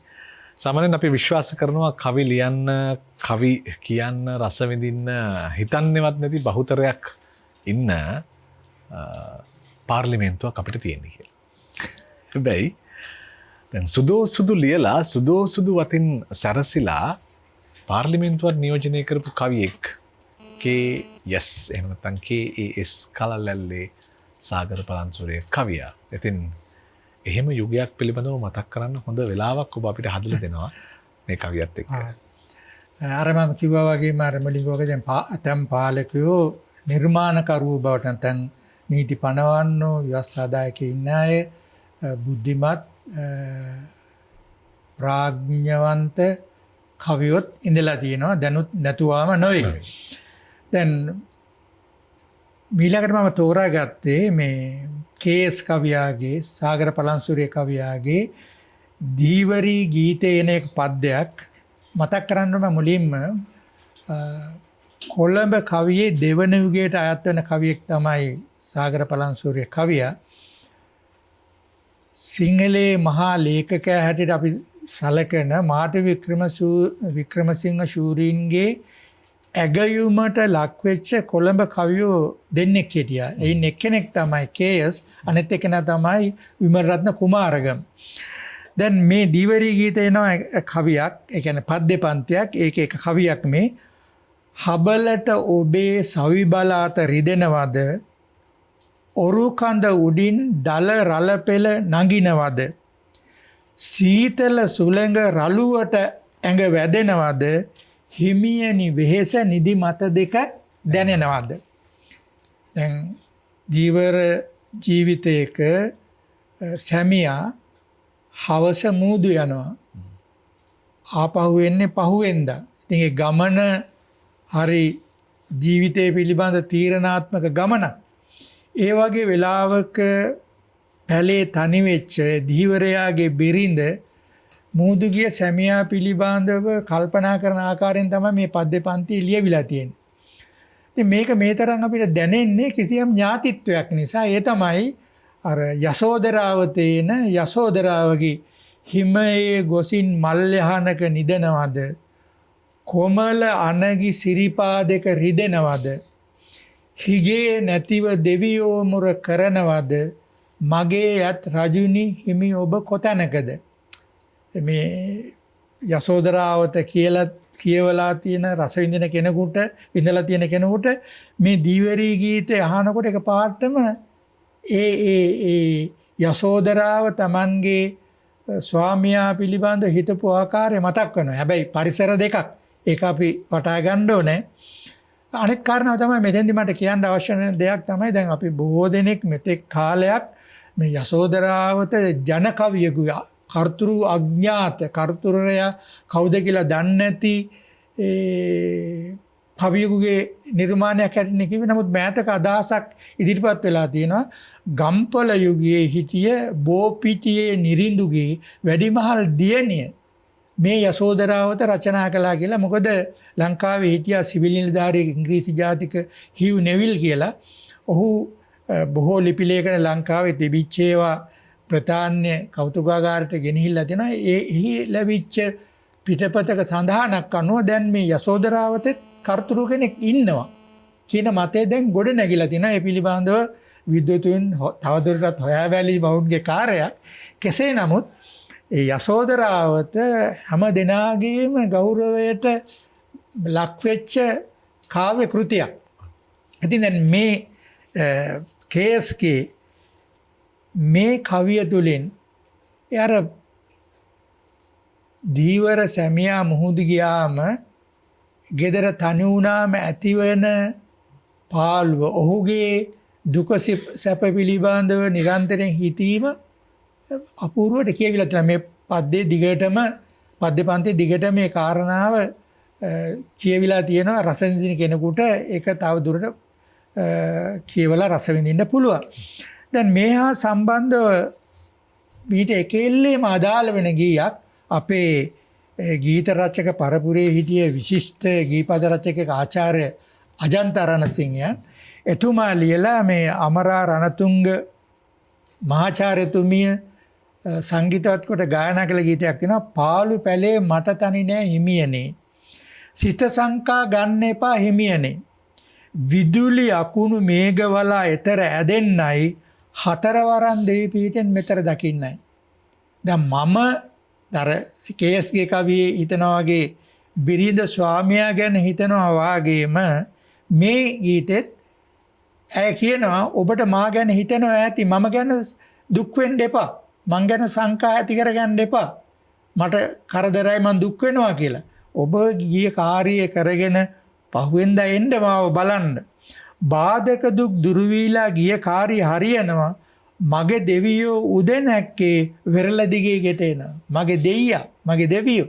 අර ජනකවිය කිව්වේ මගේ ඇත් රජුනි හිමි ඔබ කොතැනකද? දැන් මෙතන තමන්ගේ ස්වාම පුරුෂයාට දෙවියා කියලා මගේ දෙවියෝ උදැනැක්කේ එනවා, වෙරළට එනවා. ඇයි දෙවියෝ කියලා කියන්නේ? ඔහු නිසා තමයි මේ ජීවිතේ ගෙනියන්නේ. ඔහු නැති වුණොත් මේ අන්ත අසරණ භාවයට පත් වෙනවා. ඊළඟ බලන්න මේකේ අපූර්ව තැනක්. කිඳුරුලියන් දුටුවෝතින් මා අමතක වෙන්න එපා. වැඩි ආදරේ වුණාම ඇති වෙන දේ සැකේ. මොදේදී කිඳුරුලියෝ හම්බ වෙයි. හැබැයි හම්බුණාට මාව නම් අවද හරි අපූර්ව යෙදුමක් එතන. මේ ජීවිතය තුල, මේ කුටුම්බ ජීවිතය තුල ඇති වෙන ඒබඳු තැන් වාසි නැතත් හිමි සඳුනේ වැඩි ඈතට යන්න එපා. ඔබ යන්නේ මේ මාළු අල්ලන්නනේ. මාළු අහුන්නේ කියලා ඈතට යන්න එපා. වාසි නැති උනාට කමක් නැහැ, එන්න. මට ඊට වැඩි ඔබ වටිනවා. හොඳයි. ඊටාම මේ අපේ හිතේ කරුණ රසය ඇති කරන අපූර්ව ගීතයක්. හොඳයි. ඒ රසවත් භාවය විඳිමු අපි පස්වෙනි කවියේ පස්වෙනි ගීතයේ විදිහට.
කාරිය හරියනවා මගේ දෙයෝ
මහින්ද සනායක මහත්මයා මතක් කරා අර මේ කොළඹ යුගයේ දෙවැනි කවි පරම්පරාවට අයත් ප්‍රතිභා සම්පන්න කවියන් දෙදෙනෙක් පිළිබඳව හෙළේ මහාගත්කරු මාටින් වික්‍රමසිංහයන් ඇගයුම් සහිතව කතා කළා කියලා. එක කවියෙක් අපිට හමු වුණා.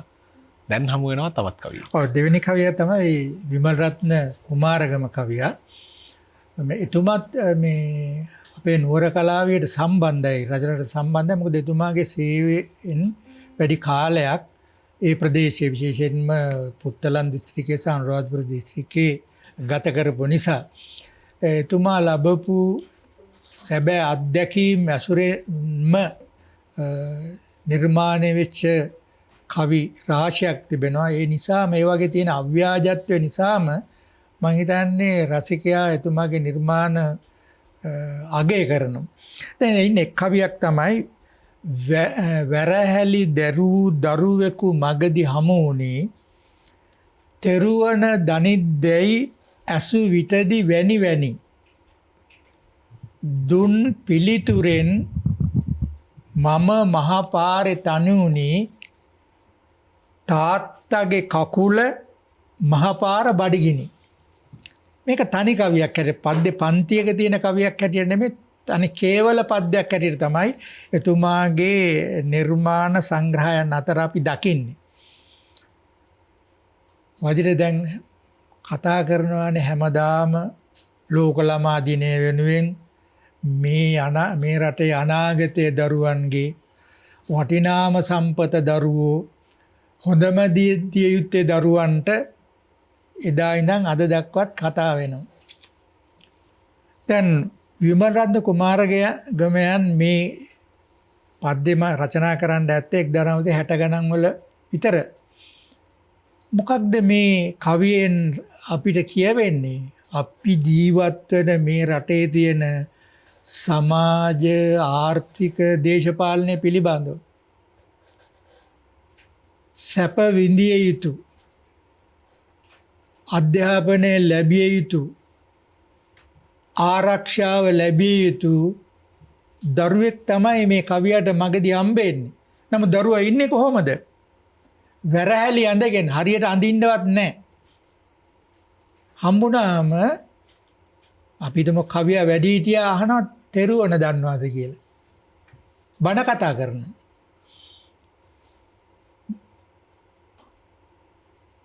එතකොට මේ තෙරුවන දන්නවද කියලා ඇහුවම ඒ දරුවා දුන්න පිළිතුරෙන් මේ වැඩිහිටියා පාරේ තනි වෙනවා. ඇයි? එයා කියන්නේ මොනවද? තාත්තගේ කකුල මහපාර බඩගිනි. හරි හම්බ කරලා දුන්න පියා අසනීප වෙච්ච නිසා නැත්නම් හදිසි අනතුරකට භාජනය වෙච්ච නිසා බඩගින්න නිවා ගන්න තමයි මම මේ පාරේ ඇවිදගෙන සමට සිඟමනේ වෙන්න පුළුවන්. දැන් බලන්න අද සමාජයේ කොයිතරම් මේ බාල වයස්කාර දරුවෝ නගරයේ මෙන්ම ගම්බදවත් ළමා ජීවිතය අහිමි වෙලා නොඑක් සේවාවන් වල යෙදෙනවද?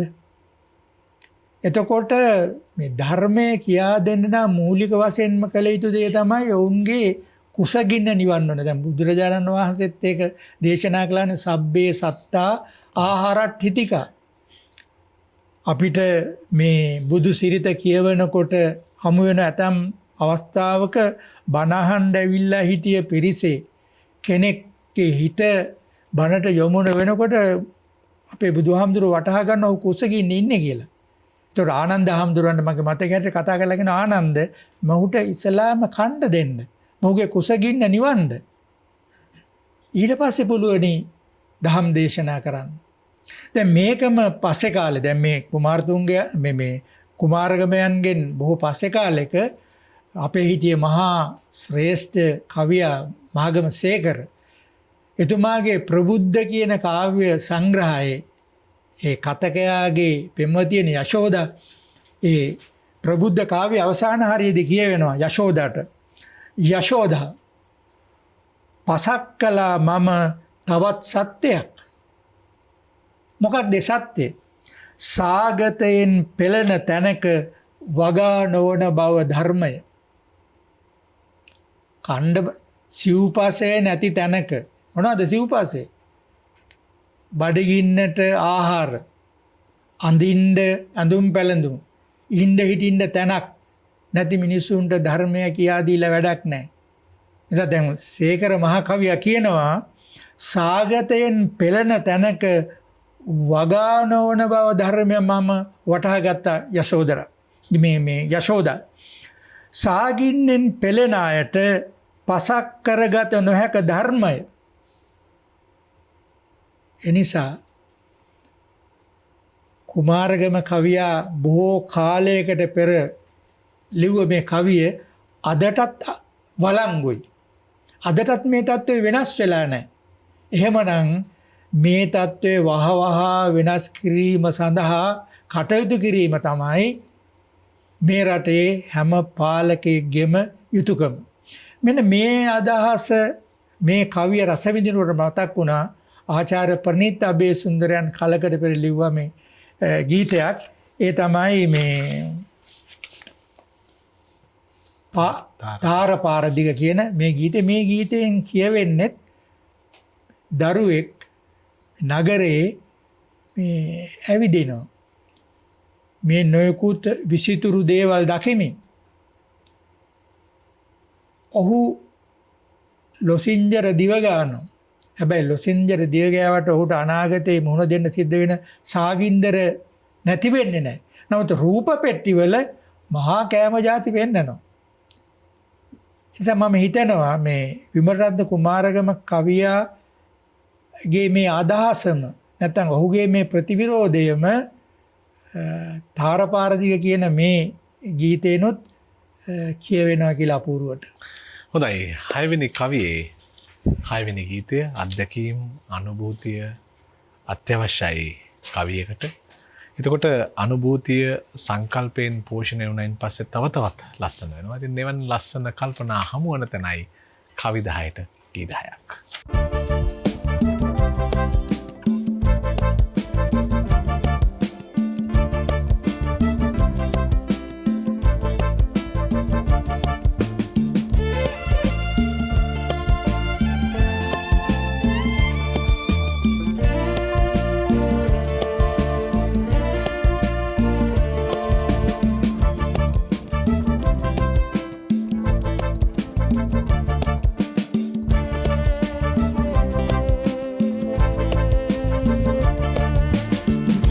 පාරදිග පාට පාට කඩ සල්පිල් හෙවනැල්ලේ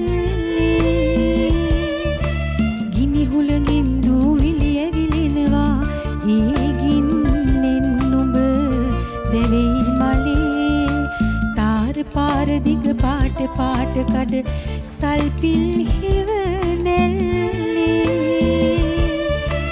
ගිනි හුළඟින් දූවිලි ඇවිලෙනවා ඒ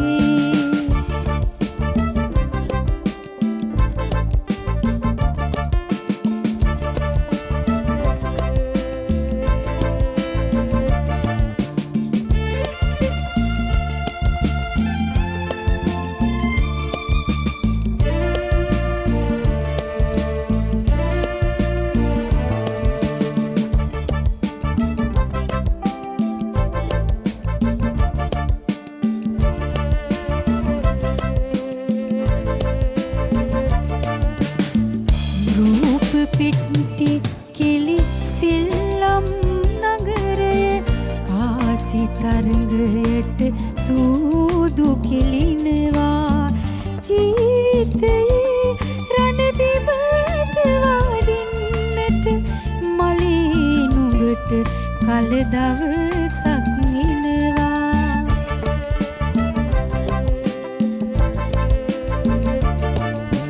තාර පාර දිග පාට පාට කඩ සල්පිල් හිරනෙල්ලේ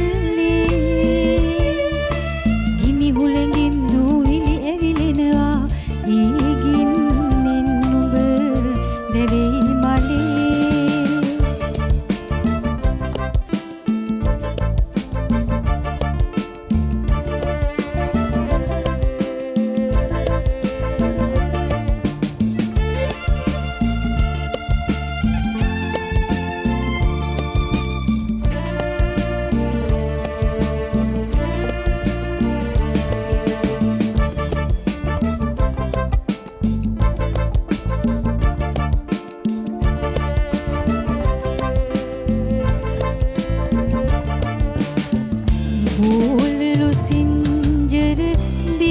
රස කිරුවට බඩගින්දර නැහැනිවා දමන්නේ කීරි ගෙහින කලවාරු නැති දෙපා කොහොමද නුඹ දිග ගමන දුවන්නේ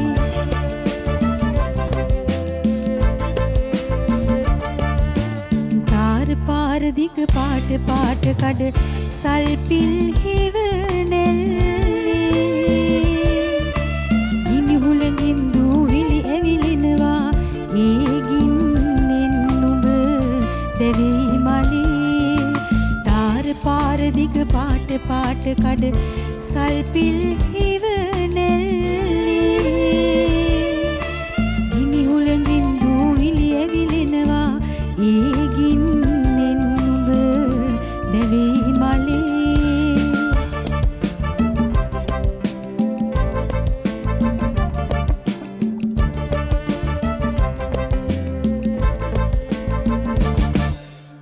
හොඳයි අපි ගී රස විඳමින් ඉන්න වෙලාවේ අපි කලින් කවිය අහනකොට කලින් කවි දෙකම අහනකොට මතක් කරා මේ මාටින් වික්‍රමසිංහයන් මේ කවියන් කෙරෙහි දැක්වූ විචාර ප්‍රතිචාර පිළිබඳව.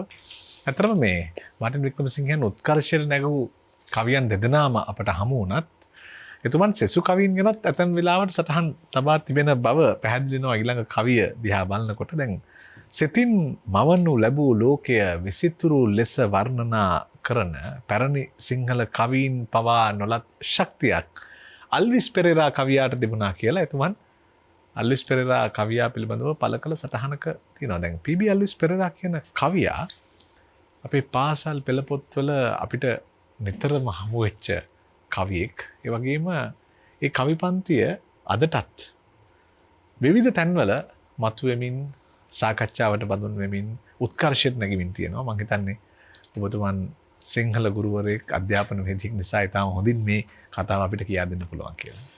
ඔව් දැන් ඔබ කිව්වා වගේම දැන් මම ඊළඟට තෝරාගෙන තියෙන පද්‍යය නැත්නම් කවි මේ මෙතෙන්දි කියන්නේ මේ කවිය කාව්‍යය කියන මේ වචන දෙක හරියාකාරව අර්ථය දැනගෙන භාවිත නවත් අඩුයි.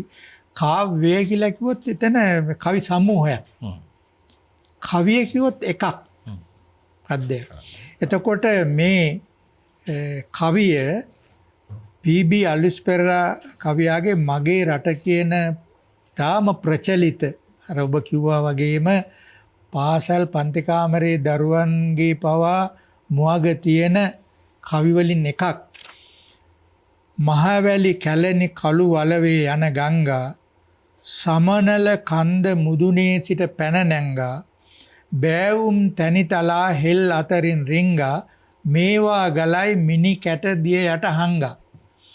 මම කැමති මේ කවිය ගැන කියන්නේ ඉස්සලා ඔබ කිව්ව කාරණාවම දැන් විශාල චෝදනාවක් තිබෙනවා අල්විස් පෙරේරා කවියට අසාධාරණයක් වුණා කියලා ලංකාවේ විචාරකයන්ගෙන් ඒ පිළිබඳව කුත් කතාවන් ඇති වෙලා තිබෙනවා.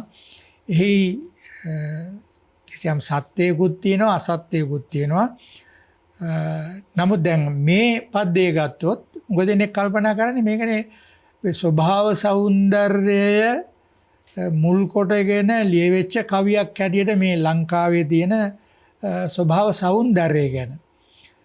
ස්වභාව සෞන්දර්යය විඳ ගන්න පුළුවන් සමනල කන්ද මුදුනේ ඉඳන් මේ ගංගා පටන් අරගෙන ගලා යන හැටි. නමුත් මුහුකුරා ගිය රසඥතාවය ඇත්තෙකුට ඇත්තියකට ඒ ස්වභාව සෞන්දර්යය යටින් තියෙන ඊට වඩා වටිනා අරුතක් මතු කරගන්න පුළුවන්. මොකක්ද වතුර කියන එක මම දන්න විදිහට මම හැබැයි විද්‍යාව හදාරපු කෙනෙක් නෙමෙයි අවර්ණයි කියලා කියනවා. වතුරේ පිරිසුදු වතුරක පැහැයක් නෑ අවර්ණයි. එහෙමනම් මේ සමනල කන්ද මුදුනෙන් ආරම්භ වෙලා මේ ගලාගෙන යන ගංගාවන් වල ජලය සංකේතවත් කරන්නේ මොකක්ද? මේ රටේ ජීවත් වන සකල විද ජනතාව තුල තිබෙන සමගිය, තිබිය යුතු සමගිය. ජාති ભેද, ආගම් ભેද, කුල ભેද භාෂාභේද පලාත්භේද ඒ සියල්ලක්ම නැතිව සිංහල දෙමළ මුස්ලිම් බර්ග මැලේ කියන මේ සකල විද මනුෂ්‍ය වර්ගයා ජනයා තුළ තිබිය යුතු සමගිය තමයි මම කල්පනා කරන විදියට මේ ජලධාරාව සංකේතවත් කරන්නේ. මොකද වජිර දැන් අපි හුඟක් තැන්වල කියලා තියෙනවානේ සමනල කන්ද කියලා කියන්නේ විවිධ ආගමිකයන්ට පොදු තැනක් කියලා. මම ළඟ තියෙනවා මහගම සේකර කවියාගේ මක්නිසාදයක් කියන කාව්‍ය කෘතිය. එතුමා එක තැනකදී කියනවා දොර ඇරලා බලපන් පායයි තව මොහොතකින් නව හිරු රැස් ඉර සේවය කරමින් සිරිපා කඳු මුදුනින් සිවනඩි පාදම් පාරාදීසය Bawa Adam මලයි good morning Christine vanakkam නඩරාජා vanakkam Mohammed කියන්නේ මොකක්ද සමනල කන්ද කියනකොට මතක් විය යුත්තේ මේ ජනතාව අතර තිබිය යුතු සමගිය. අන්න ඒ සමගිය තිබුණොත් මේ අලිස් පෙරේරා කවියා කියන විදිහට මේවා ගලයි මිනි කැට දිය යට හංගා අපි බලාපොරොත්තු වන එක අතකින් සංවර්ධනය තව පැත්තකින් සතුට අපට ලබා ගන්න පුළුවන්. ඒතර මේ හා සම්බන්ධව මම තෝරාගත්තේ අපේ ප්‍රවීණතම ගීපද රචකයෙක් වන සුනිල් සරත්පරා ශූරින්ගේ උඩහා ගෙදර රන්නදනා දෝතට දිය බොයි කියන මේ ගීතය. බැලු බැල්මට මේක මේ ස්වභාව සෞන්දර්යය ගැන කියවෙන ගීතයක් වගේම ගැඹුරින් විග්‍රහ කරනකොට දණ්ඩි පැටව් උඩ පැන පැන රණ්ඩු දබර වෙයි සුදට සුදේ කොකෙක් ඇවිත් වක්කඩ ළඟ දොයි. අපේ රටේ දණ්ඩි පැටව් ගහමරා ගන්නකොට සුදු කොක්කු එනවා. දන්නේම නැහැ අපිව ඩැහැගෙන යන. ඒ වගේම මේ ගීතයේ අවසානයේදී කියනවා සමන් ගිරේ ගිරි මුදුනට යන සමනලුනේ පාර කියනවද අපහට සිරිපාතඹරේ. සමනල කන්ද උගන්වන ඒ සමගි දහම ගැනයි මේ සුනිල් සරත්පරා ශූරින් අපිට අඟවන්නේ. හොඳයි. ඒ වටිනකම් සියල්ලක්ම අර පොළොවේ හැංගිලා තියෙන මිනි කැට වගේ මතු කරමින් අපි යනවා 7 වෙනි කවියේ 7 වෙනි ගීතය අහන්න.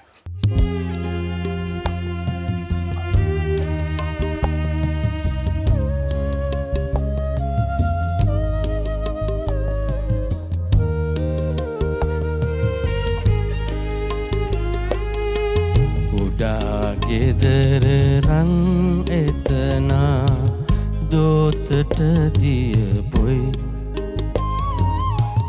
රත්තරනින් ගිගිරි වලලු රන් රසු හඬදී දණ්ඩි පැටව් උඩ පැන පැන රන්ඩු දබර වෙයි සුදට සුදී කොකික් ඇවිත් වක්කඩ ළඟ දොයි උඩා ගෙදර රන් එතනා දෝතට දිය බොයි රත්තරනින් ගිගිරි වලලු රන් රසු හඬදී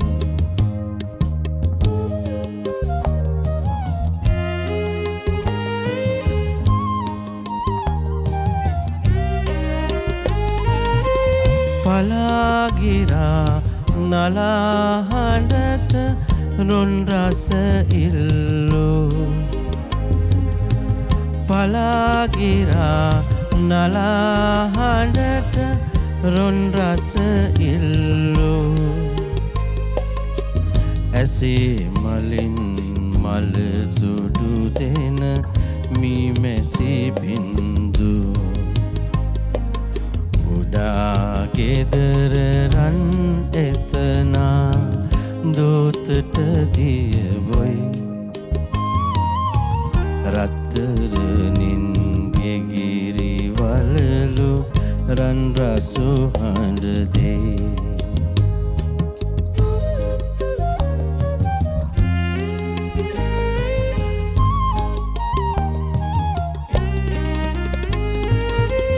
සමන්ගිරේ ගිරිමුදුනට යන සමනලුනේ සමන්ගිරේ ගිරිමුදුනට යන සමනලුනේ පාර කියනවද අපහට සිරිපාතඹරේ ගෙදර රන් එතනා දෝතට දිය බොයි රත්තරනින් ගෙගිරි වලලු රන් රසු හඬ දේ උඩා ගෙදර රන් එතනා දෝතට දිය බොයි රත්තරනින් ගෙගිරි වලලු දෑතම රඟ දේ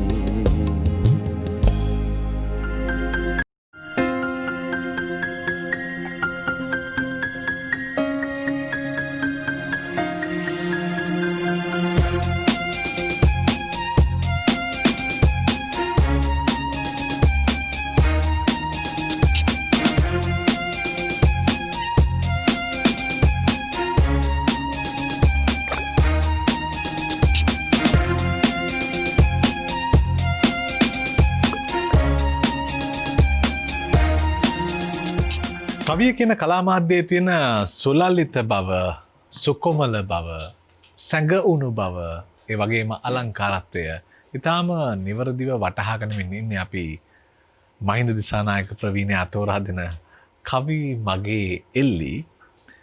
අපි මාර්ටින් වික්‍රමසිංහයන් පිළිබඳව නිරන්තරයෙන් කතා කරා මම හිතන්නේ කවි කිහිපයකදී අපි කියනවා මේ තුන් ඈදුතු නවකතාව පිළිබඳව ගම්පෙරළි කලියුගයේ යුගාන්තය කියලා. හැබැයි මේ කවියෙකුට පුළුවන් වුණා මේ යුගාන්තය තනි පද්‍ය සංග්‍රහයකින් පෙන්වන්න.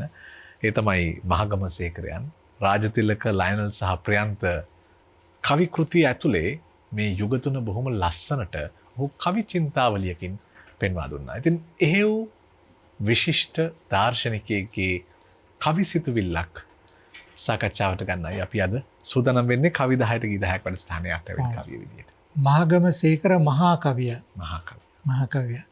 එතුමා රචනා කරපු කාව්‍ය කෘති අතර එකක් තමයි මග්නිසාදයත්. ඒ කෘතියේ එන පද්‍යයක් තමයි මම තෝරාගත්තේ මේ මව්වරුන් පිළිබඳව. මව්වරුන් නිතරම වෙහෙසෙන්නේ තම දරුවන්ට අදට වඩා හොඳ හෙටක් ලබා දෙන්න. එතුමා ලියනවා ඒ කෘතියේ තේවත්තේ දළු නෙලලා ෆැක්ටරියේ වැඩ කරලා කන්තෝරුවේ ටයිප් ගසා කිරි අරගෙන එයි අම්මා. මේක තවත් කවියක් තියෙනවා. මල් සාරිය ඇඳලා වීදි කොනේ රැක ඉඳලා ඇස් ඉස් මස් ලේ දීලා කිරි අරගෙන එයි අම්මා. දැන් මව්වරුන්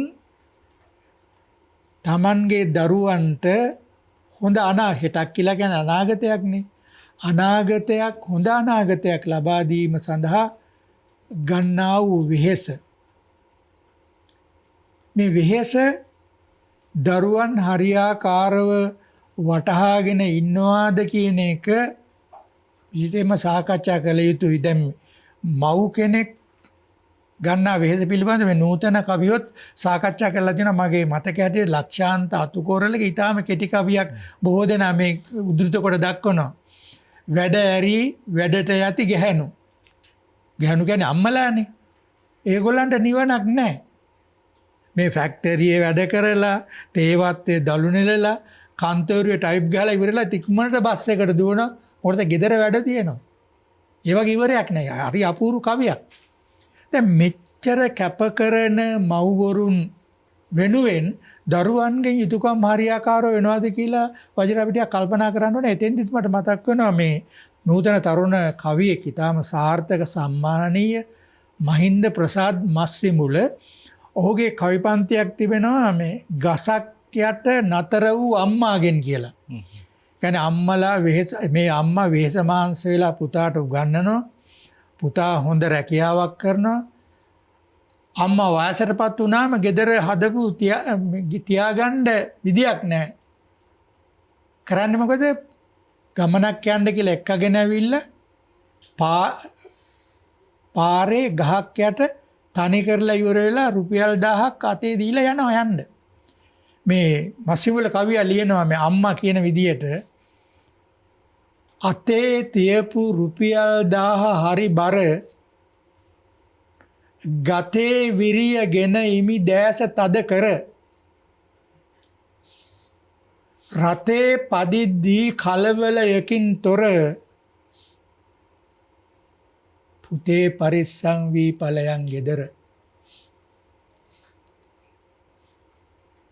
මෙච්චර කාලයක් හදා වඩලා උගන්නලා ආරක්ෂා රන් දීලා හදපු පුතා පාරේ ගෙනල්ලා දාලා යනකොටත් අම්මා කියන්නේ මොකක්ද? රතේ පදිද්දී කලබලයකින් තොර පුතේ පරිස්සම් වී ඵලයන් ගෙදර. කියන්නේ එයාට ඒ වෙලාවෙත් දුකිනවා මේ කලබලයට ගිහිල්ලා මොකක් හරි ජීවිතේට අනතුරක් කරගනීද කියලා. ඔන්න අම්මාවරුන්ගේ ආදරයේ තරම. දැන් මේ කවිය කියද්දී මට මතක් වුණේ අර ප්‍රේමකී දල්විස් කවියා ලියලා තියෙන අපූර්ව කවියක්.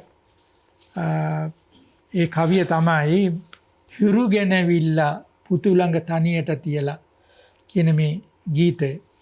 ඒ ගීතයේ අර එක තැනක් ගැන මම අවධානය යොමු කරන්න කැමති. ඒ තමයි පියෙක් නොමැති පුතෙක් ගැන කියවෙනවා. එතකොට තේවත්තේ දලු නෙලන මේ කාන්තාවන්ට උනා වූ අසාධාරණ පිළිබඳව අපේ හිටිය මහා කිවිඳියක් මොනිකා රුවන්පතිරණ කිවිඳියගේ ලෙච්චමීගේ සිටවිල්ලක් කියන පද්‍ය පන්තියේත් මේ අදහස් වගේම අදහසක් කියවෙනවා. ඒ තමයි ජීවත් වෙන්න වාසනාව නැ උපදිනකොටම තේවත්තේ තේපඳුරක් යට ඒ දරුවා නැත්නම් ඒ කලලය වලලනවා. දැන් මෙතනදී කියවෙන්නේ පියෙක් නැති දරුවෙක්. ඒතර පියෙක් නැති දරුවෙක් හම්බ වුණේ කොහොමද කියන ප්‍රශ්නාර්ථය රසිකයාගේ හිතේ ඇති වෙනවා. අපි මහගමසේකර මහා කවියා පිළිබඳව දාර්ශනිකයා පිළිබඳව නිරන්තරයෙන්ම කතා කරමු. අපි පහුගිය වැඩසටහනකදී මතක් කරා මහගමසේකර යනු කවියෙකු නිර්මාණකරුවෙකු නොවේ, ඔහු මහා කලාකාරයක් කියලා. ඉතින් ඒ නිසා ඒ දාර්ශනිකයාගේ දාර්ශනික සිතුවිල්ල හොයා දෙන කවියෙන් අපි මතක් කරගන්නවා ගීතයක්. ඒ අද 8 වෙනි කවියේ 8 වෙනි ගීතය විදියට.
පෙර අපර දෙදිග නව ප්‍රවණතා කවියට ඒ වගේම ඕනෑම කලාවකට මතුවෙනවා. කවියේ එහෙම හමුවන මේ නව්‍ය ප්‍රවණතා පිළිබඳව මහත් සැලකිල්ලක් දක්වන අපේ රටේ සම්භාවනාවට පත්‍ර වෙච්ච කවියෙක්ගේ කවියක් තෝරා ගැනීමම මහින්ද දිසානායක මහත්මයා ඉතාම වටිනවා. මොකද මහාචාර්ය විමල් දිසානායකයන්ගේ කවි නිතර අපිට කතා බහට ගැනෙන්නේ නැති නිසා මේ මතු කර දීම ඒ වගේ මහා ප්‍රඥෙක් පිළිබඳව කතා කරන්න හදා දුන් වේදිකාවක් විදියටයි මතු කර දෙන්න පුළුවන් වෙන්නේ. මම හිතන්නේ මහාචාර්ය විමල් දිසානායකයන් මේ රටේ විතරක් නෙමෙයි අර ඔබ කිව්වා වගේම ජාත්‍යන්තර මට්ටමේ ප්‍රඥෙක් හැටියට තමයි සම්භාවනාවට ලක් වෙලා තිබෙන්නේ. දැන් එතුමාගේ පද්‍යයක් නම තෝරාගත්තම පිතෘත්වය කියන පද්‍ය පන්ති අසුරෙන් පිය ගුණ ගැන අපට කියා දෙන පද්‍යයක්. නාගල කන්දෙන් හෙනහඬ නැගී අහස දෙදරන විට දිවගොස් මම එකල වැළඳ ගතිමි තාත්තා හනිකට ඔහුගේ ඇක ඒ උණුසුම දැනිදු දැනෙනවා මාහට මේ සති අන්තයේ කෙලසින් හෝ මායා යුතුය ගමට. කියන්නේ වැහිබර වෙලාවක අහස ගොරවල අකුණු ගහලා වැස්ස වහිනවා. එතකොට මේ කවියාගේ කතකයාගේ කුඩා දියණිය ඇවිල්ලා මේ හෙනහඬට බිය වෙලා තාත්තාගේ තුරුල්ලේ හැංගෙනවා. හැංගෙනකොට කවියට මතක් වෙනවා මාත් කුඩා කාලේ මේ වගේම මගේ තාත්තා ළඟට ගියා ආරක්ෂාව පතා. මට හුඟක් දවසකින් තාත්තා බලන්න යන්න ඉඩකඩක් හම්බුන්නේ නැහැ. මේ සතියන්තේ නම් කොහොම හරි තාත්තා බලන්න යන්න ඕන කියලා තමයි මේ පද්‍ය පන්තියෙන් කියවෙන්නේ. දැන් මව්වරුන් දරුවන් කෙරෙහි දක්වන සෙනෙහස පිළිබඳව බොහෝ තැන්වල කියලා තියෙනවා, ලියවිලා තියෙනවා. හැබැයි මව්වරුන් වාගේම පියවරුනුත් දරුවන්ට දක්වන ආදරය අප්‍රමාණයි. මේ පිළිබඳව හොඳම සඳහන් වෙන්නේ මහා වග්ගපාළියේ රාහුල කුමාරයා වැඩිහිටියන්ගේ අනුදැනුමකින් තොරව බුදුරජාණන් වහන්සේ පැවිදි කරගත්තාම මහත් වූ දරු දුකින් බුදුහාමුදුරුවෝ ළඟට යන සුදෝන් පියමා රජතුමා ප්‍රකාශයක් කරනවා. මොකක්ද ඒ ප්‍රකාශය?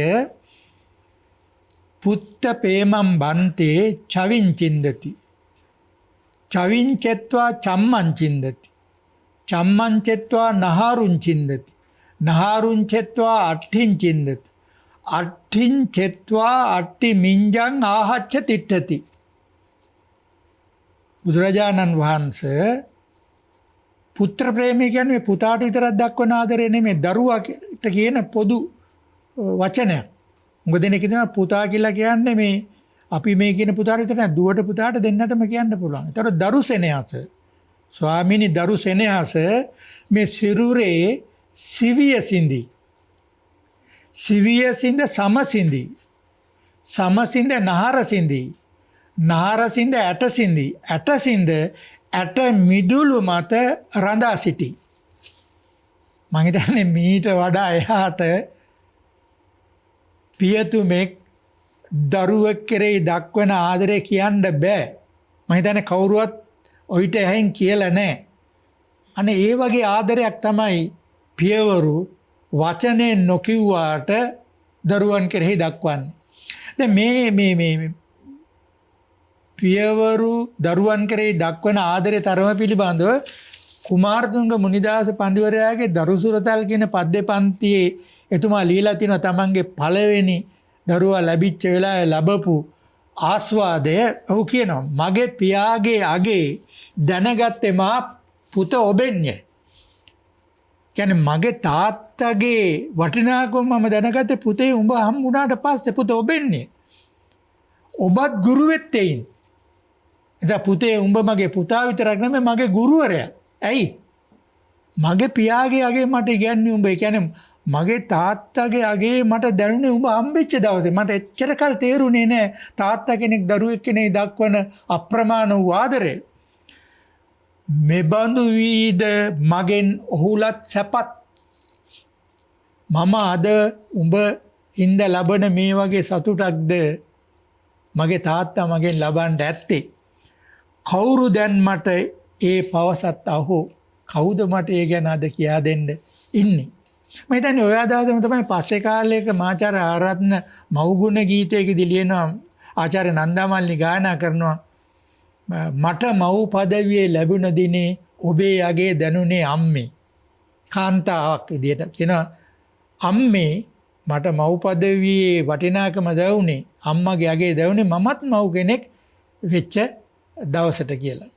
ඉතින් මෙන්න මේ පියාගේ අගය කියා දෙන නොයෙකුත් රාජකාරී නිසා ඒ පියවරුන්ට කළ යුතු යුතුයකම් හිතා මතාම වෙන්නත් බෑ. ඉතින් රාජකාරී වැඩිකම නිසා පැහැර හරින දරුවන්ට මතක් කරලා දෙනවා අපේ රඹුකන සිද්ධාර්ථ හාමුදුරුවෝ පියවර ඔසවා යනතුරු ඈතට පියවරු හිටියා නිරතුරු දෑතට තනතුරු ලැබිලා හිසකෙස් ගානට එන්න ඉඩක් නැහැ මාගේ ගාවට.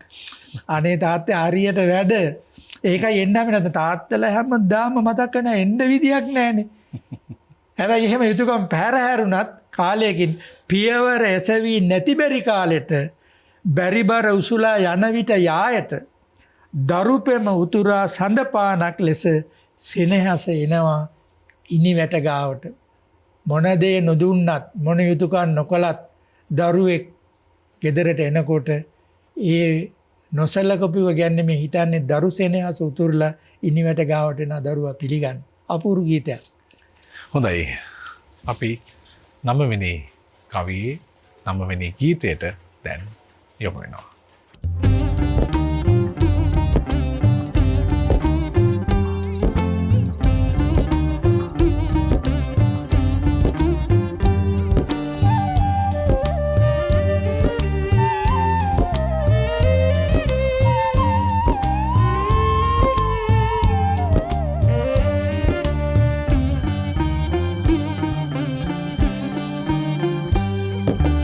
පියවර ඔසවා යනතුරු ඈතට පියවරු සිටියා නිරතුරු දෑතට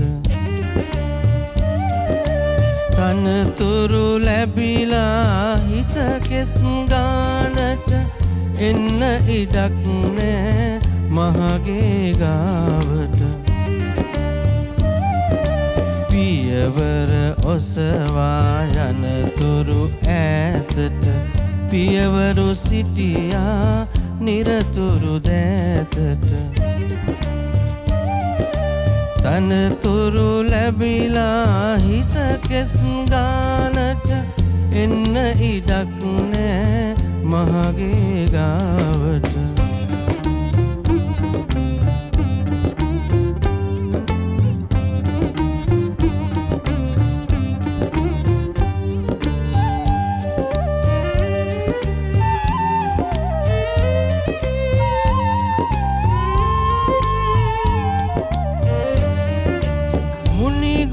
මතුරා උබදුරු පාකොට මව්වරු සිටියා එනතුරු දෝතට තනතුරු ලැබිලා හිසකෙස් ගානට එන්න ඉඩක් නෑ මහගේ ගාවට. පියවර ඔසවා යනතුරු ඈතට පියවරු සිටියා නිරතුරු දෑතට තනතුරු ලැබිලා හිසකෙස් ගානට එන්න ඉඩක් නෑ මහගේ ගාවට.